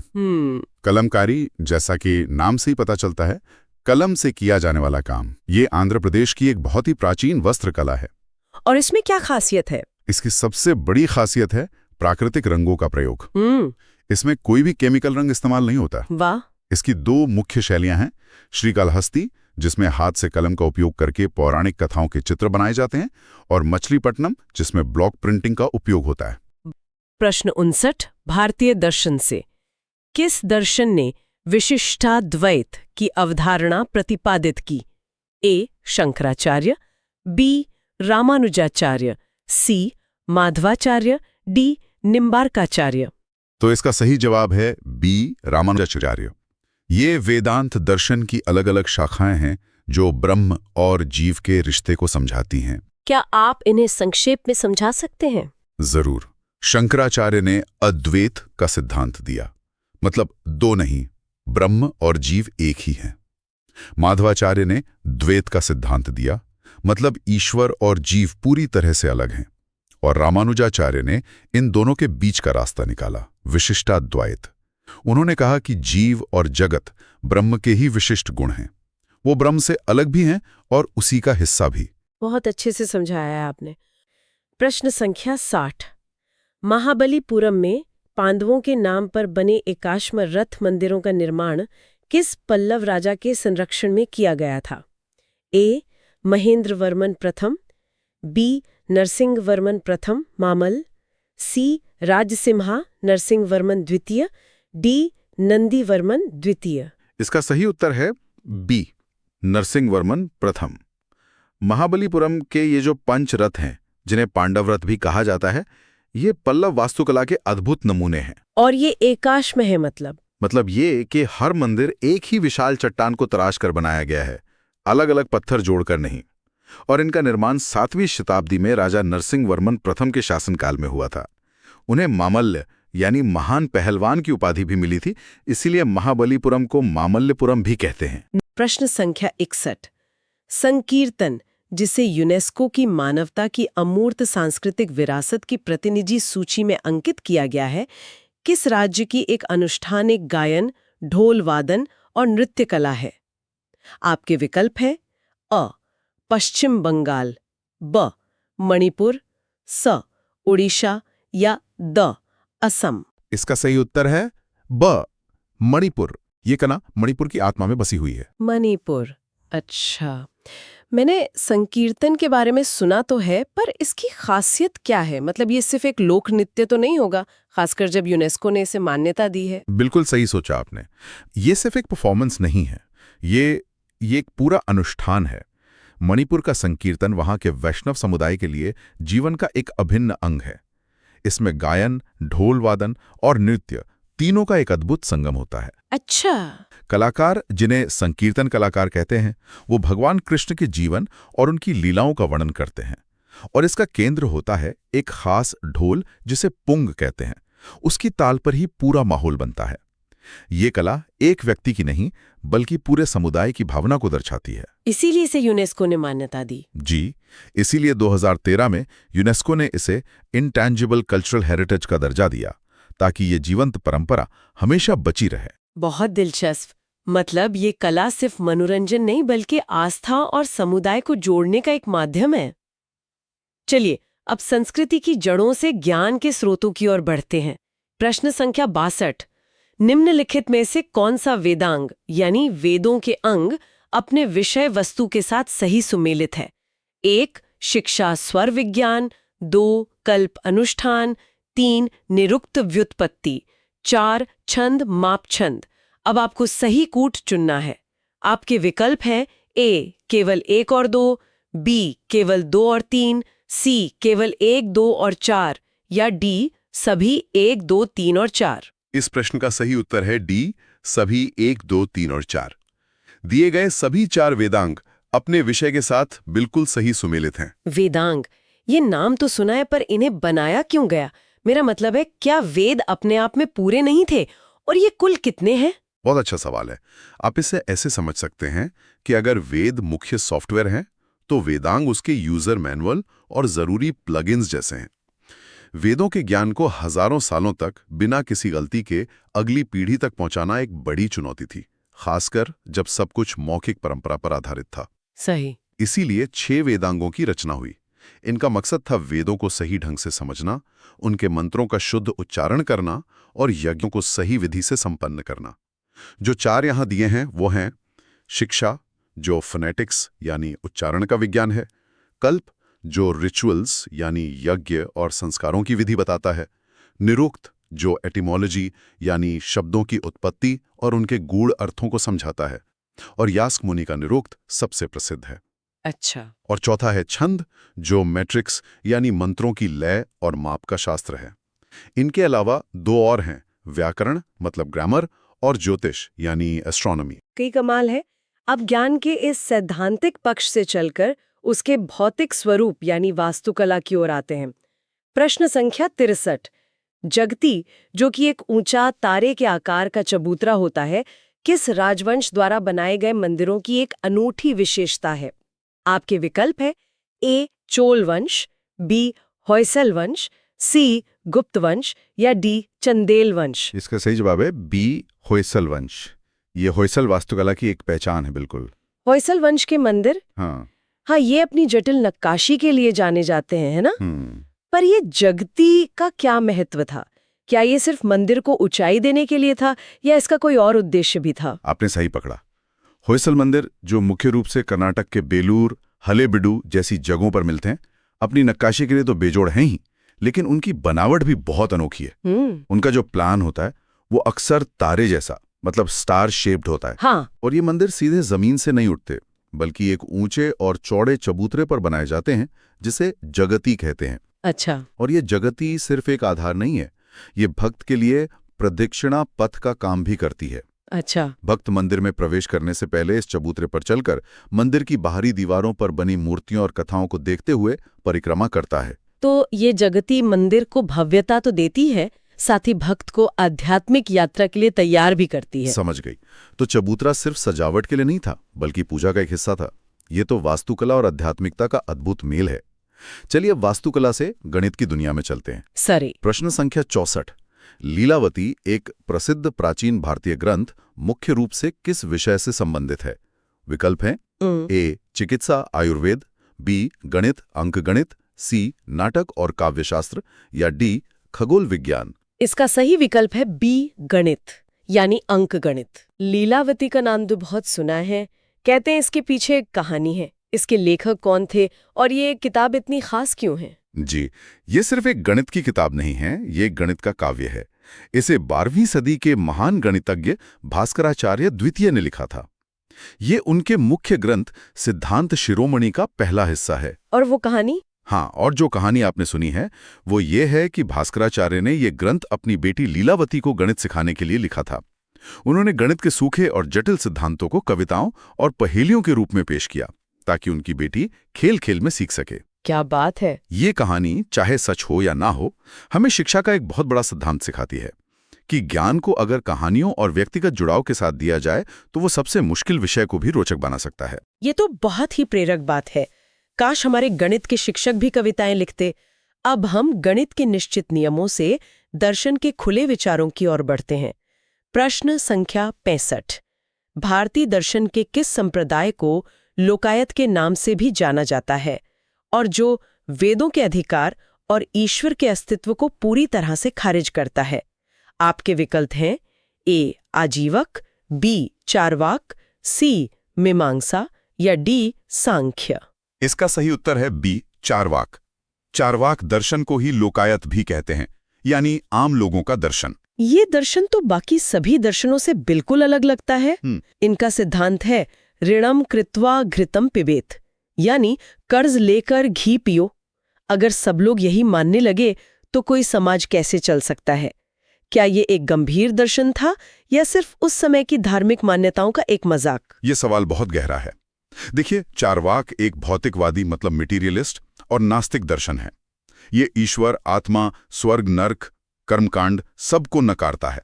इसका मानना है कि सच केवल वही है जिसे हम अपनी इंद्रियों से अनुभव कर सकते हैं, यानी प्रत्यक्ष प्रमाण। और वो कर्ज लेकर घी पियो वाली बात? हाँ, उस बात को अक्सर शाब्दिक रूप में लिया जाता है, लेकिन कई विद्वान मानते हैं कि यह उस समय के ब्राह्मणवादी कर्मकांडों और पारलौकिक सुखों के वादों पर एक तीखा व्यंग्य था। ये दर्शन कहता था कि इस जीवन के यथार्थ और सुख को महत्व दो, न कि किसी काल्पनिक दुनिया के लिए आज कष्ट सहो। अच्छा, तो ये एक गंभीर सामाजिक और दार्शनिक आलोचना थी। बिल्कुल, जो उस समय की मुख्य धारा की सोच को चुनौती दे रही थी। समझ गए। तो ये एक तरह का काउंटर कल्चर था। अब दर्शन की सूक्ष्म दुनिया से निकलकर हजारों साल पहले के इंसानी जीवन की ठोस हकीकत को देखते हैं। प्रश्न संख्या 66। भीमबेटका, जो मध्य प्रदेश में है, उसके शैल चित्र मुख्य रूप से किस काल के दृश्यों को चित्रित करते हैं? आपके विकल्प हैं ए. पुरापाषाण और मध्यपाषाण, बी. नवपाषाण और ताम्रपाषाण, सी. मौर्यकाल या डी. गुप्तकाल। इसका सही उत्तर है ए. पुरापाषाण और मध्यपाषाण। भीमबेटका की गुफाएं एक यूनेस्को विश्व धरोहर स्थल हैं और इन्हें भारत का सबसे पुराना कला संग्रहालय भी कहा जा सकता है। इन चित्रों में ऐसा क्या खास है जो हमें उस समय के बारे में बताता है? ये सिर्फ जानवरों के चित्र हैं या कुछ और भी है? ये चित्र सिर्फ चित्र नहीं है, ये हजारों साल पुराने इंसानों के मन की खिड़कियां हैं। यहाँ सबसे ज्यादा चित्र मध्यपाषाण काल मतलब मेसोलिथिक पीरियड के मिले हैं। इनमें शिकार के दृश्य हैं, लोग समूह में नृत्य कर रहे हैं, जानवरों की सवारी कर रहे हैं, शहद इकट्ठा कर रहे हैं। अच्छा। इन चित्रों से पता चलता है कि वे अकेले नहीं रहते थे, उनका एक सामाजिक जीवन था, वो उत्सव मनाते थे। लाल और सफेद रंगों का प्रयोग दिखाता है कि उनमें सौंदर्य बोध था। यह हमें बताता है कि कला और समुदाय की भावना इंसान के लिए उतनी ही पुरानी है जितनी की भूख। वाह, मतलब ये पत्थर की चट्टानें उस समय की सोशल मीडिया वॉल थीं। बहुत खूब। चलिए, अब प्राचीन कला से एक जीवंत परंपरा की ओर चलते हैं जो आज भी मनाई जाती है। प्रश्न संख्या 67। कामाख्या मंदिर में प्रतिवर्ष आयोजित होने वाला अंबुबाची मेला किस घटना का उत्सव मनाता है? विकल्प हैं ए. महिषासुर पर देवी दुर्गा की विजय, बी. देवी कामाख्या का वार्षिक मासिक धर्मचक्र, सी. शिव और पार्वती का विवाह, या डी. असम का फसल का मौसम। सही उत्तर है बी. देवी कामाख्या का वार्षिक मासिक धर्मचक्र। असम के कामाख्या मंदिर में लगने वाले इस मेले को पूर्व का महाकुंभ भी कहा जाता है। ये तो बहुत ही अनूठा उत्सव है। एक ऐसे विषय पर उत्सव मनाना जिस पर आज भी समाज में खुलकर बात करने में झिझक होती है। इसकी मान्यता क्या है और ये हमें क्या सिखाता है? जी, यही इस मेले की खासियत है। ये मानसून के दौरान मनाया जाता है।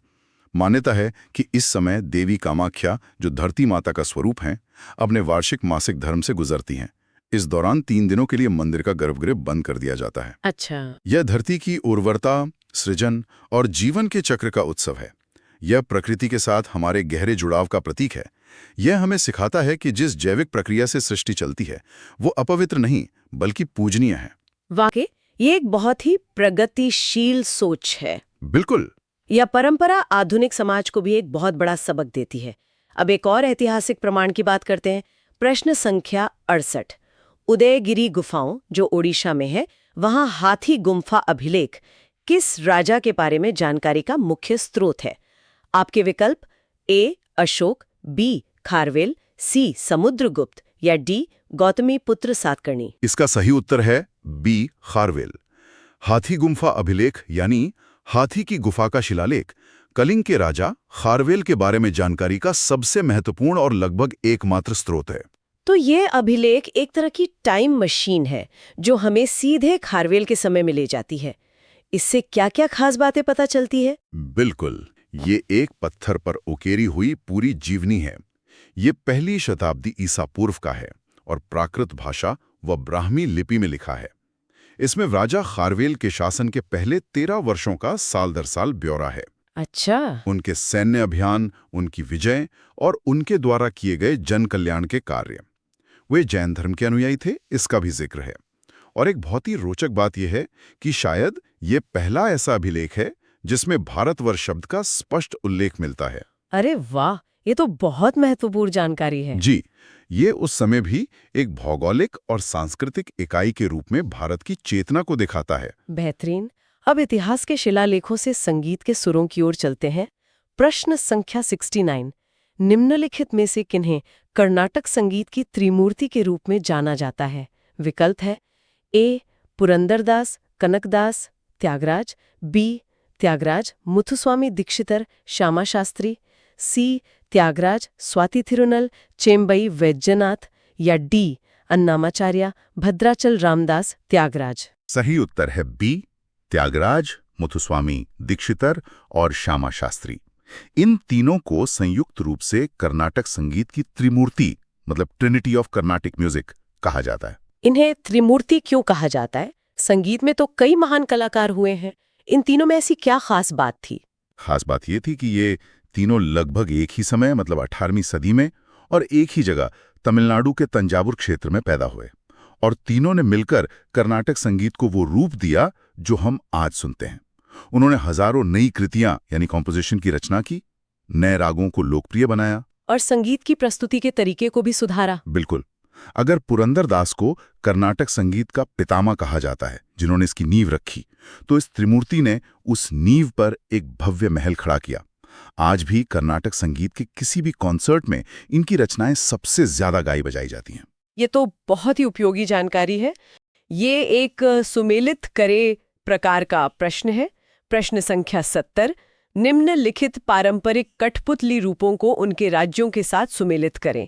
सूची 1 में है 1 कठपुतली जो धागे वाली है, 2 कुंधई ये भी धागे वाली है, 3 पावाकुत्थु ये दस्ताने वाली है और 4 गोम्बे अट्टा ये भी धागे वाली है। और सूची 2 में राज्य हैं ए ओडिशा, बी राजस्थान, सी कर्नाटक, डी केरल। सही विकल्प चुनें। ये थोड़ा पेचीदा लग सकता है, लेकिन अगर हम ध्यान से देखें तो उसका सही विकल्प है ए 1B, 2A, 3D, 4C। कृपया इसका मिलान विस्तार से समझाएं ताकि यह हमेशा के लिए याद हो जाए। जरूर, चलिए एक एक करके देखते हैं। पहला है कठपुतली। ये धागे वाली कठपुतली का सबसे जाना माना रूप है।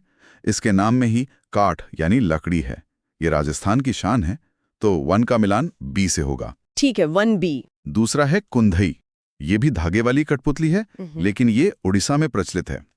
इसकी बनावट हल्की लकड़ी से होती है, तो 2 का मिलान ए से होगा। 2A। तीसरा है पावाकुतु। ये बाकी सबसे अलग है। ये दस्ताने वाली कठपुतली है जिसे हाथ में पहनकर नचाया जाता है। ये केरल की पारंपरिक कला है और इस पर कथकली का गहरा प्रभाव दिखता है, तो 3 का मिलान डी से होगा। 3D, समझ रहे। और चौथा गुम्बे अट्टा। ये धागे वाली कठपुतली का कर्नाटक का रूप है और इसकी खासियत यह है कि इसे कर्नाटक के प्रसिद्ध लोकनाट्य यक्षगान की शैली में प्रस्तुत किया जाता है, तो 4 का मिलान सी से होगा। तो इस तरह सही क्रम बनता है 1B, 2A, 3D, 4C। बिल्कुल। प्रश्न 71, सिंधु घाटी सभ्यता का कौन सा यूनेस्को विश्व धरोहर स्थल अपनी अनूठी जल प्रबंधन प्रणाली और एक बड़े साइन बोर्ड शिलालेख के लिए प्रसिद्ध है? आपके ऑप्शंस हैं ए लोथल, बी कालीबंगन, सी धोलावीरा या डी राखीगढ़ी। बहुत ही दिलचस्प सवाल है। इसका सही उत्तर है सी धोलावीरा। धोलावीरा। अच्छा, इसके बारे में थोड़ा और बताइए। ये जल प्रबंधन प्रणाली इतनी खास क्यों मानी जाती है? देखिए, धोलावीरा जो है वो गुजरात में स्थित है और इसे 2021 में मतलब हाल ही में यूनेस्को विश्व धरोहर स्थल घोषित किया गया था। इसकी सबसे बड़ी खासियत थी इसकी बहुत ही एडवांस्ड जल संरक्षण प्रणाली। उस जमाने में? जी, इसमें कई जलाशय और बांध शामिल थे और सिर्फ इतना ही नहीं, यहाँ से 10 बड़े अक्षरों वाला एक साइन बोर्ड भी मिला है जिसे हड़प्पा लिपि का अब तक का सबसे बड़ा उदाहरण माना जाता है। कमाल है। चलिए अब अगले प्रश्न पर चलते हैं। प्रश्न नंबर 72, किस तमिल साहित्यिक कृति को अक्सर कुरल या तमिल वेद कहा जाता है और जो धर्म मतलब अरम, अर्थ यानी पोरुल और काम इनबम से संबंधित है? ऑप्शंस है ए तुल्काप्यम, बी तिरुकुरल, सी सिलप्पदिकारम या डी मणि मेक्कलई। इसका सही जवाब है बी तिरुकुरल। तिरुकुरल। इसे तमिल वेद क्यों कहते हैं? तिरुकुरल की रचना महान संत तिरुवल्लुवर ने की थी और ये आप कह सकते हैं तमिल साहित्य की सबसे सम्मानित कृतियों में से एक है। इसे तमिल वेद का दर्जा इसीलिए दिया गया है क्योंकि इसमें जीवन के हर पहलू पर मार्गदर्शन है। अच्छा। इस ग्रंथ में कुल 1330 दोहे हैं जिन्हें कुरल कहते हैं, जो जीवन के 3 मुख्य पहलुओं पर बात करते हैं: नैतिकता, राजनीति और प्रेम। बहुत ही गहन मार्गदर्शन है इसमें। बहुत खूब। अब आते हैं प्रश्न 73 पर। बुद्ध की भूमि स्पर्श मुद्रा, मतलब पृथ्वी को छूने वाली मुद्रा, किसका प्रतीक है? ए, सारनाथ में उनका पहला उपदेश। बी, मार के प्रलोभनों के बावजूद अपनी पवित्रता और ज्ञान के साक्षी के रूप में पृथ्वी का आवाहन करना। सी, परिनिर्वाण यानी मृत्यु। या डी, भक्तों को आशीर्वाद देना। ये एक बहुत ही गहरा प्रतीकात्मक सवाल है। इसका सही उत्तर है बी, मार के प्रलोभनों के बावजूद। इसे थोड़ा समझाइए, ये मार कौन था? जरूर। भूमि स्पर्श मुद्रा में भगवान बुद्ध अपना दाहिना हाथ घुटने पर रखकर अपनी उंगलियों से पृथ्वी को स्पर्श करते हैं। यह उस ऐतिहासिक क्षण का प्रतीक है जब उन्होंने दानव मार के सभी प्रलोभनों और हमलों को, आप कह सकते हैं, विफल कर दिया था। और अपनी ज्ञान प्राप्ति की सच्चाई की गवाही देने के लिए उन्होंने धरती माता का आह्वान किया। तो ये उस क्षण का प्रतीक है। समझ गए। चलिए अगला सवाल देखते हैं। प्रश्न 74। निम्नलिखित में से कौन सा त्योहार मुख्य रूप से लद्दाख, सिक्किम और अरुणाचल प्रदेश में तिब्बती नव वर्ष के रूप में मनाया जाता है? ऑप्शंस है ए, सागा दावा, बी, लोसर, सी, हेमिस, डी, लोसुंग।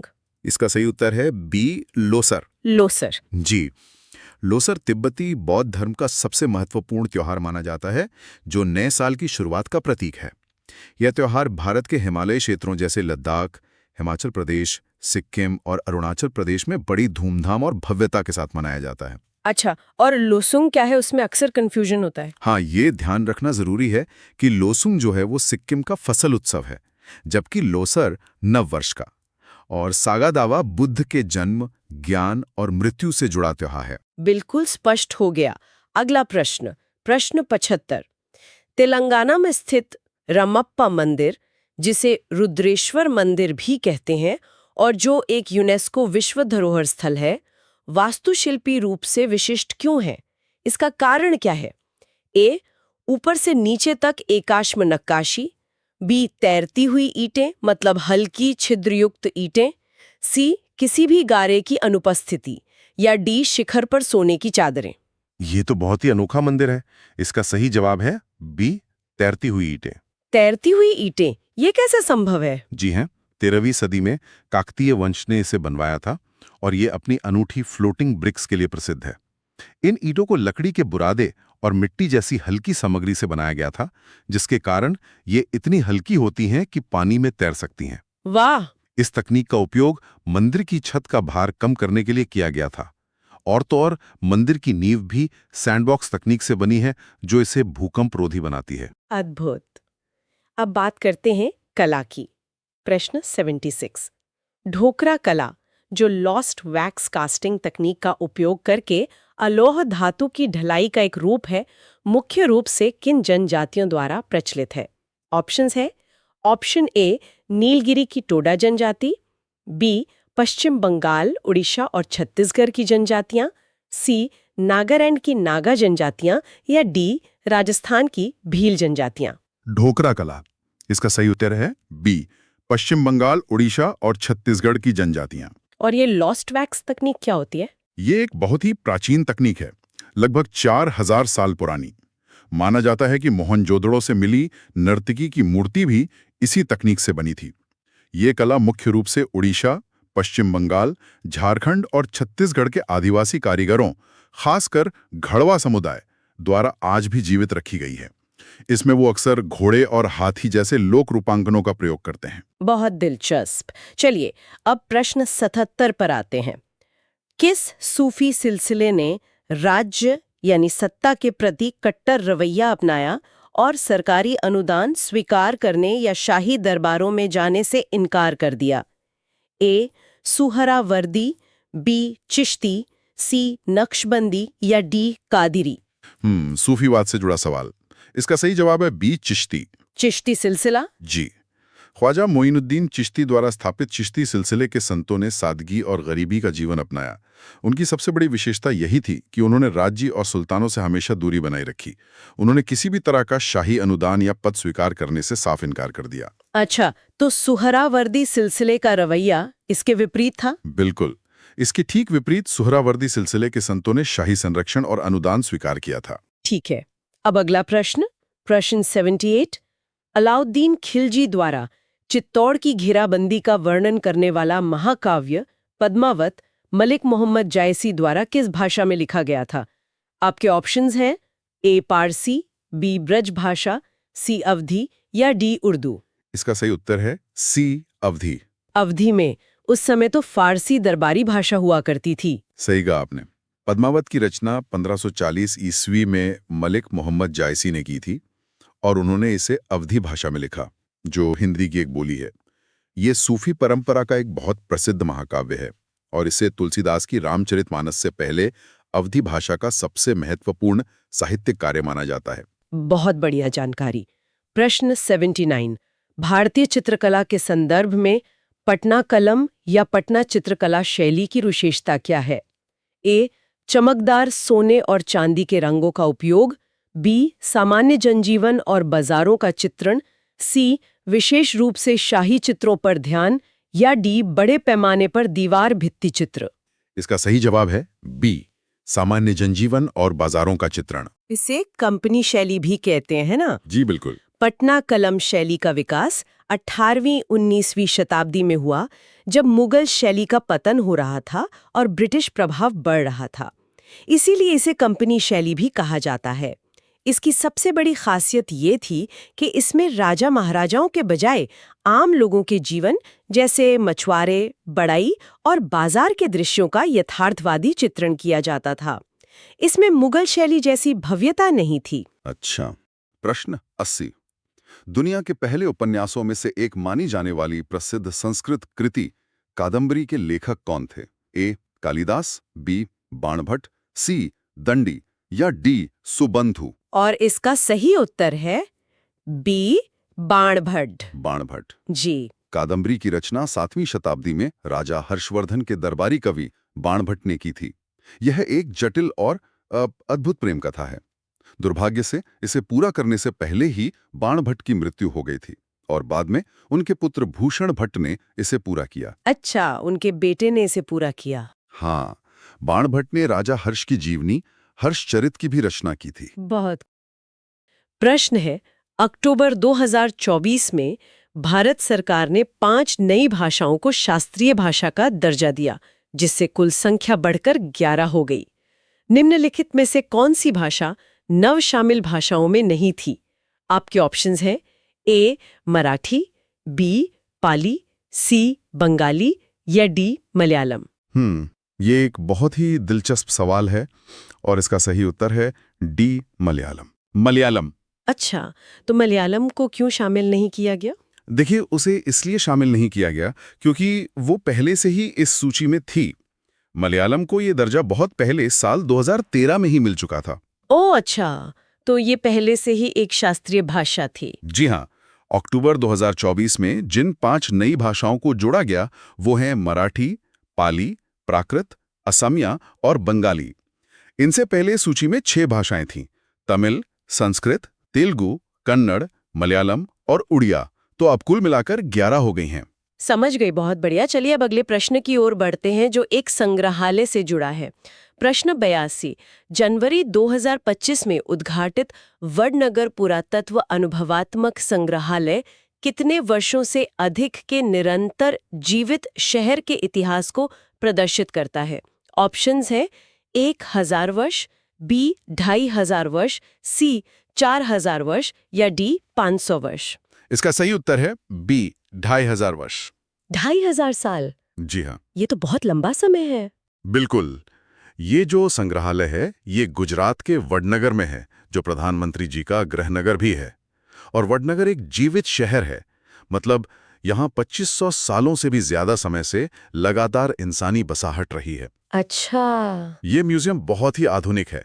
ये मौर्य काल से लेकर गायकवाड़ शासन तक 7 अलग-अलग सांस्कृतिक कालखंडों को दिखाता है। ये अपने आप में अद्भुत है। वाकई इतिहास को इस तरह से देखना एक अलग ही अनुभव होगा। अगला प्रश्न यूनेस्को और हमारी साहित्यिक धरोहर से जुड़ा है। प्रश्न 83। 2024 में पंचतंत्र और सहृदयालोक लोचन के साथ किस प्राचीन भारतीय ग्रंथ को UNESCO memory of the world regional register में अंकित किया गया? और विकल्प हैं ए रामाचरितमानस, बी महाभारत, सी अर्थशास्त्र या डी गीत गोविंद। जी, इसका सही जवाब है ए रामाचरितमानस। 2024 में यूनेस्को ने भारत की 3 महान साहित्यिक कृतियों को अपने मेमोरी ऑफ द वर्ल्ड के एशिया पैसिफिक रीजनल रजिस्टर में शामिल किया है। 3 कृतियां? हाँ, 3। पहली गोस्वामी तुलसीदास द्वारा रचित रामचरितमानस, दूसरी विष्णु शर्मा की पंचतंत्र और तीसरी है सहृदयालोक लोचन, जो आनंदवर्धन की कृति ध्वन्यालोक पर अभिनव गुप्त की एक टीका है। यह भारतीय काव्य शास्त्र का एक बहुत ही महत्वपूर्ण ग्रंथ है। बहुत खूब। अब यूनेस्को से जुड़ा एक और सवाल है जो हमारी सैन्य विरासत के बारे में है। प्रश्न 84, 2025 में भारत के 44वें यूनेस्को विश्व धरोहर स्थल के रूप में अंकित मराठा सैन्य परिदृश्य मुख्य रूप से किस प्रकार की सैन्य रणनीति का प्रतिनिधित्व करता है? आपके ऑप्शंस: ए नौसैनिक युद्ध रणनीति, बी पहाड़ी किलों के माध्यम से गुरिल्ला युद्ध जिसे गनीमी कावा भी कहते हैं, सी खुले मैदान में रथ युद्ध, या डी हाथी कोर रणनीति। इसका सही जवाब है बी पहाड़ी किलों के माध्यम से गुरिल्ला युद्ध यानी गनीमी कावा। गनीमी कावा, मैंने ये नाम सुना है। जी, ये जो मराठा सैन्य परिदृश्य है, इसमें कोई एक किला नहीं बल्कि कुल 12 किले शामिल हैं। ये 17वीं से 19वीं शताब्दी के बीच मराठा शासकों द्वारा विकसित की गई एक अनूठी सैन्य रणनीति का प्रतीक है। अच्छा। उन्होंने सह्याद्री पर्वत श्रृंखलाओं और कोंकण तट की भौगोलिक स्थिति का, मतलब वहां के पहाड़ों और घाटियों का फायदा उठाते हुए गुरिल्ला युद्ध की ये तकनीक विकसित की थी। बहुत दिलचस्प। अब थोड़ा और पीछे चलते हैं, प्राचीन भारत की ओर।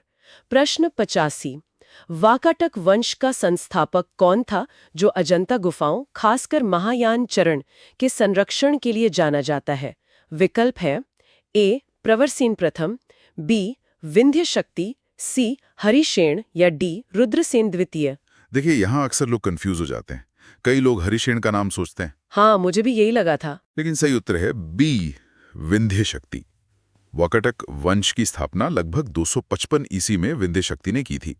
ये बात सही है कि अजंता की गुफाओं, खासतौर पे गुफा संख्या 16, 17 और 19 का सबसे महत्वपूर्ण काम राजा हरिशेन के समय में हुआ था। पर वंश के संस्थापक तो विंध्य शक्ति ही थे। अच्छा, तो नींव विंध्य शक्ति ने रखी थी, ये स्पष्ट हो गया। अब बात करते हैं एक समकालीन कला की जिसे हाल ही में पहचान मिली है।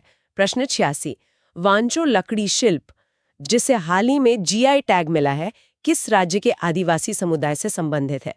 ए नागालैंड, बी अरुणाचल प्रदेश, सी मिजोरम या डी मणिपुर। इसका सही जवाब है बी अरुणाचल प्रदेश। वांचो लकड़ी शिल्प अरुणाचल प्रदेश की वांचो जनजाति से जुड़ा है। इस शिल्प की क्या खासियत है? ये जनजाति अपनी पारंपरिक लकड़ी की नक्काशी के लिए बहुत प्रसिद्ध हैं। उनकी कला में आपको मानव सिर के शिकार यानी हेड हंटिंग से जुड़े ऐतिहासिक संदर्भ वाली आकृतियां मिलेंगी।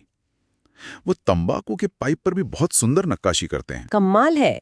अब अगला सवाल भारतीय दर्शन से है। प्रश्न 87, भारतीय दर्शन संप्रदायों और वो भी नास्तिक संप्रदायों के संबंध में निम्नलिखित में से कौन सा युग्म सही सुमिलित है? ए आजीवक मखली गोशाल, बी चारवाक महावीर, सी जैन धर्म बृहस्पति, डी बौद्ध धर्म भद्रबाहु। इसमें जो सही जोड़ा है वो है ए आजीवक मखली गोशाल। मखली गोशाल ने ही आजीवक संप्रदाय की स्थापना की थी। ये एक नियतिवादी दर्शन था। नियतिवादी मतलब उनका मानना था कि सब कुछ पहले से ही भाग्य यानी नियति द्वारा तय है। अच्छा, और बाकी विकल्प गलत क्यों है? देखिए, चारवाक दर्शन के संस्थापक बृहस्पति माने जाते हैं। महावीर जैन धर्म के 24वें तीर्थंकर थे और भद्रबाहु एक प्रसिद्ध जैन आचार्य थे। उनका बौद्ध धर्म से संबंध नहीं था। बिल्कुल स्पष्ट।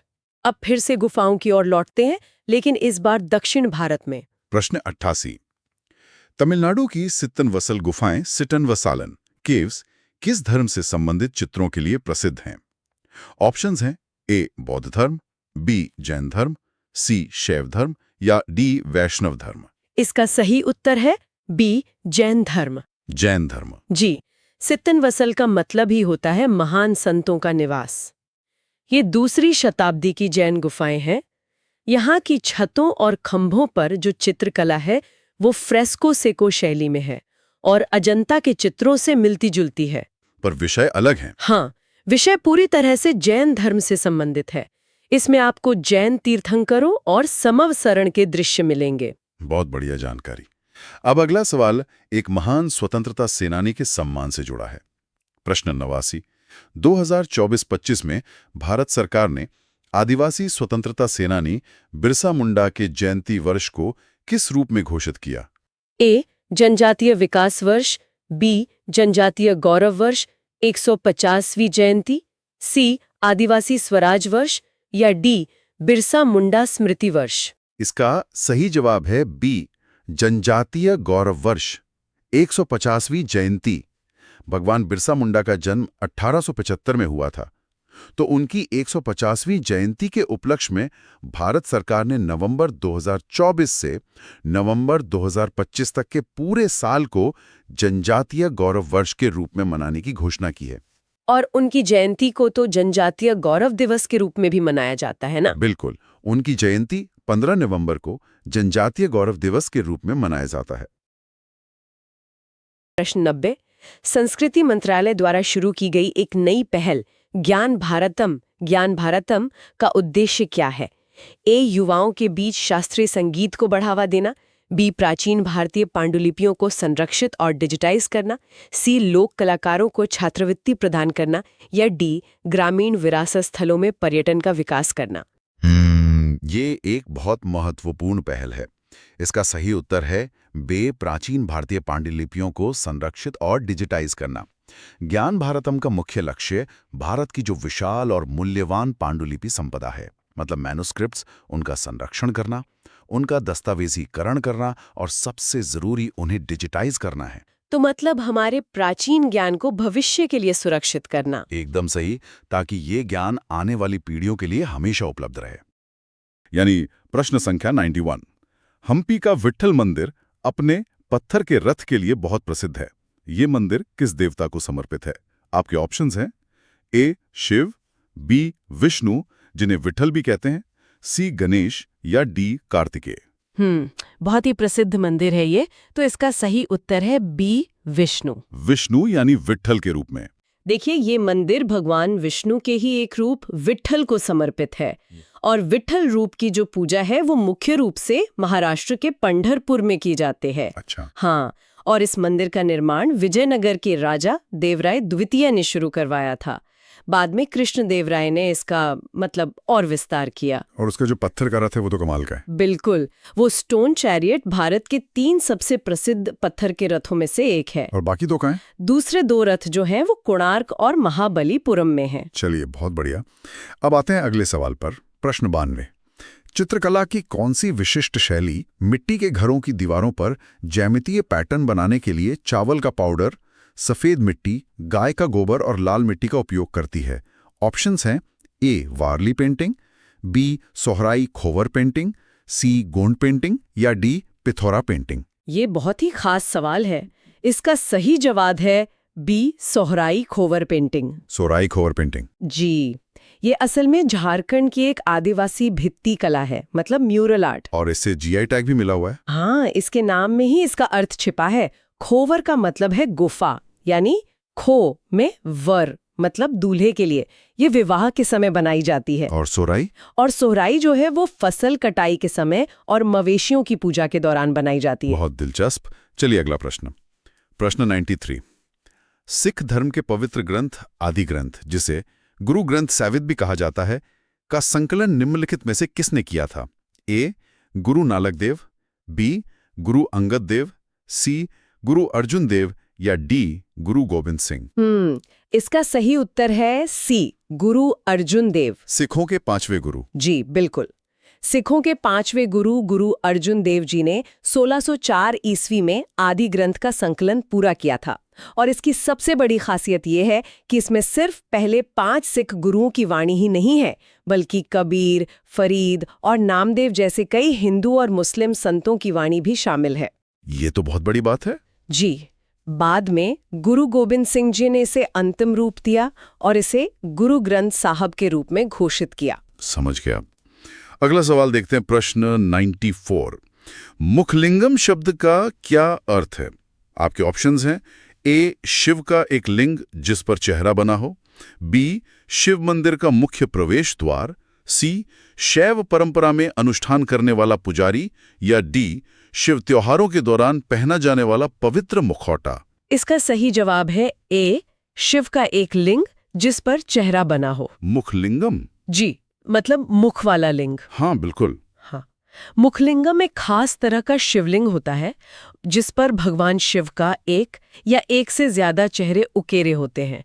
कभी कभी 5 मुख तक होते हैं, जिसे पंचमुख कहते हैं। अच्छा। ये एक तरह से शिव के साकार और निराकार दोनों रूपों को दिखाता है। गुप्त काल में ऐसे कई सुंदर मुखलिंगम बनाए गए थे। बहुत बढ़िया। अब प्रश्न 95 पर आते हैं। रण उत्सव, जो कच्छ की विरासत को प्रदर्शित करने वाला एक सांस्कृतिक त्योहार है, किसके तट पर आयोजित किया जाता है? ऑप्शंस हैं, ए लूनी नदी, बी अरब सागर, सी सफेद रेगिस्तान जिसे नमक का रेगिस्तान भी कहते हैं, या डी मांडवी बीच। ये तो बहुत ही मशहूर उत्सव है। इसका सही जवाब है सी सफेद रेगिस्तान। The great Rann of Kutch. जी, रण उत्सव गुजरात के कच्छ के महान रण यानी सफेद रेगिस्तान में होता है। यह त्योहार वहाँ के स्थानीय हस्तशिल्प, लोक संगीत और नृत्य का एक तरह से जश्न है। और पूर्णिमा की रातों में तो ये जगह बहुत ही खूबसूरत लगती है ना? हाँ बिल्कुल, पूर्णिमा की रातों में सफेद रण की सुंदरता देखने लायक होती है। चलिए अगला सवाल, प्रश्न 96। किस प्राचीन विद्वान ने पाणिनि की अष्टाध्यायी पर एक टीका यानी कमेंट्री महाभाष्य लिखी थी? ए कालिदास, बी पतंजलि, सी वराहमिहिर, या डी बाणभट्ट। संस्कृत व्याकरण का एक बहुत ही महत्वपूर्ण प्रश्न है ये। इसका सही उत्तर है बी पतंजलि। पतंजलि?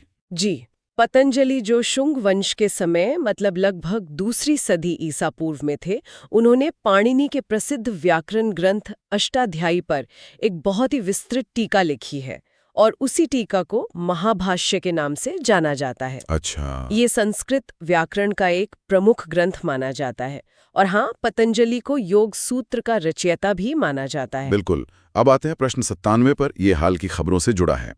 2024 में शोम्पेन जनजाति, जो एक विशेष रूप से कमजोर जनजातीय समूह यानी पीवीटीजी है, पहली बार वोट डालने के लिए खबरों में थी।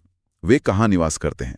ऑप्शंस हैं, ए लक्षद्वीप, बी ग्रेट निकोबार द्वीप, सी बस्तर छत्तीसगढ़, या डी गारो हिल्स मेघालय। ये बहुत ही महत्वपूर्ण घटना थी। इसका सही जवाब है बी ग्रेट निकोबार द्वीप। ग्रेट निकोबार? जी, शोम्पेन जनजाति अंडमान और निकोबार द्वीप समूह के ग्रेट निकोबार द्वीप के घने वर्षावनों में रहती है। ये एक मतलब बाहरी दुनिया से काफी अलग थलग रहने वाली जनजाति है और 2024 के लोकसभा चुनावों में इस समुदाय के कुछ सदस्यों ने पहली बार वोट डाला, जो एक ऐतिहासिक घटना थी। बिल्कुल। लोकतंत्र के लिए एक बड़ा पल था ये। अब अगला सवाल, प्रश्न 98। नवकलेवर अनुष्ठान, जिसमें देवताओं की लकड़ी की मूर्तियों को बदला जाता है, किस मंदिर में होता है? ए तिरुमला तिरुपति मंदिर, बी जगन्नाथ मंदिर पुरी, सी मीनाक्षी मंदिर मदुरई, या डी सोमनाथ मंदिर गुजरात। नवकलेवर का अर्थ है नया शरीर। ये अनुष्ठान होता है बी जगन्नाथ मंदिर पुरी में। पुरी ओडिशा में? जी, इस अनुष्ठान में भगवान जगन्नाथ, बलभद्र और सुभद्रा की जो लकड़ी की मूर्तियां हैं, उन्हें एक खास समय के बाद बदला जाता है। ये आमतौर पर 12 या 19 साल बाद होता है, जब हिंदू कैलेंडर में 2 आषाढ़ महीने आते हैं। ओह, तो ये हर साल नहीं होता? नहीं, बिल्कुल नहीं। ये बहुत दुर्लभ है और इस पुनर्जन्म समारोह को ही नवकलेवर कहते हैं, जिसका मतलब है नया शरीर। बहुत ही अद्भुत। चलिए प्रश्न 99। निम्नलिखित में से कौन सा वाद्य यंत्र सुषेर वाद्य यानी हवा वाला वाद्य यंत्र है? ए मृदंगम, बी शहनाई, सी वीणा, या डी जल तरंग। ये वर्गीकरण पर आधारित सवाल है। इसका सही जवाब है बी शहनाई। शहनाई? जी, देखिए, भारतीय संगीत वाद्य यंत्रों को 4 मुख्य श्रेणियों में बांटा गया है। सुशिर वाद्य वो हैं जो हवा से बजते हैं, जैसे शहनाई और बांसुरी। अच्छा। फिर हैं अवनद्ध वाद्य जो चमड़े से मढ़े होते हैं, जैसे मृदंगम और तबला। तत्वाद्य यानी तार वाले, जैसे वीणा और सितार। और आखिर में घन वाद्य जो ठोस धातु से बने होते हैं, जैसे जल तरंग और मंजीरा। बहुत अच्छे से समझाया आपने। चलिए आज के इस टेस्ट का आखिरी सवाल। प्रश्न 100। निम्नलिखित में से कौन अपनी कविता सुनहने के लिए 1956 में साहित्य अकादमी पुरस्कार प्राप्त करने वाली पहली महिला थीं? ए. महादेवी वर्मा, बी. अमृता प्रीतम, सी. सुभद्रा कुमारी चौहान या डी. तोरू दत्त? हाँ, भारतीय साहित्य का एक मील का पत्थर। इसका सही उत्तर है बी. अमृता प्रीतम। अमृता प्रीतम जी, प्रसिद्ध पंजाबी लेखिका अमृता प्रीतम साहित्य अकादमी पुरस्कार जीतने वाली पहली महिला थीं। उन्हें यह सम्मान 1956 में उनकी काव्य कृति सुनहरे के लिए मिला था। सुनहरे? हाँ, सुनहरे जिसका मतलब होता है संदेश। प्रश्न में सुनहरे शब्द का प्रयोग हुआ है, जो शायद उसी का एक हिंदी रूप है। अच्छा। महादेवी वर्मा जी को बाद में ज्ञानपीठ पुरस्कार से सम्मानित किया गया था, लेकिन साहित्य अकादमी पुरस्कार पाने वाली पहली महिला अमृता प्रीतम ही थीं। बहुत बढ़िया। आने से पहले आप सभी को याद दिला दूं, द नॉलेज नेक्सस को सब्सक्राइब करना बिल्कुल मत भूलिएगा। मिलते हैं अगले टॉपिक के कुछ और महत्वपूर्ण प्रश्नों के साथ। और हाँ, एक कमेंट जरूर करें कि आपको ये प्रश्न कैसे लगे। और अंत में जाते जाते मैं यही कहूंगा, अपनी तैयारी जारी रखिए। तब तक सीखते रहिए और हमसे जुड़े रहिए। जय हिंद।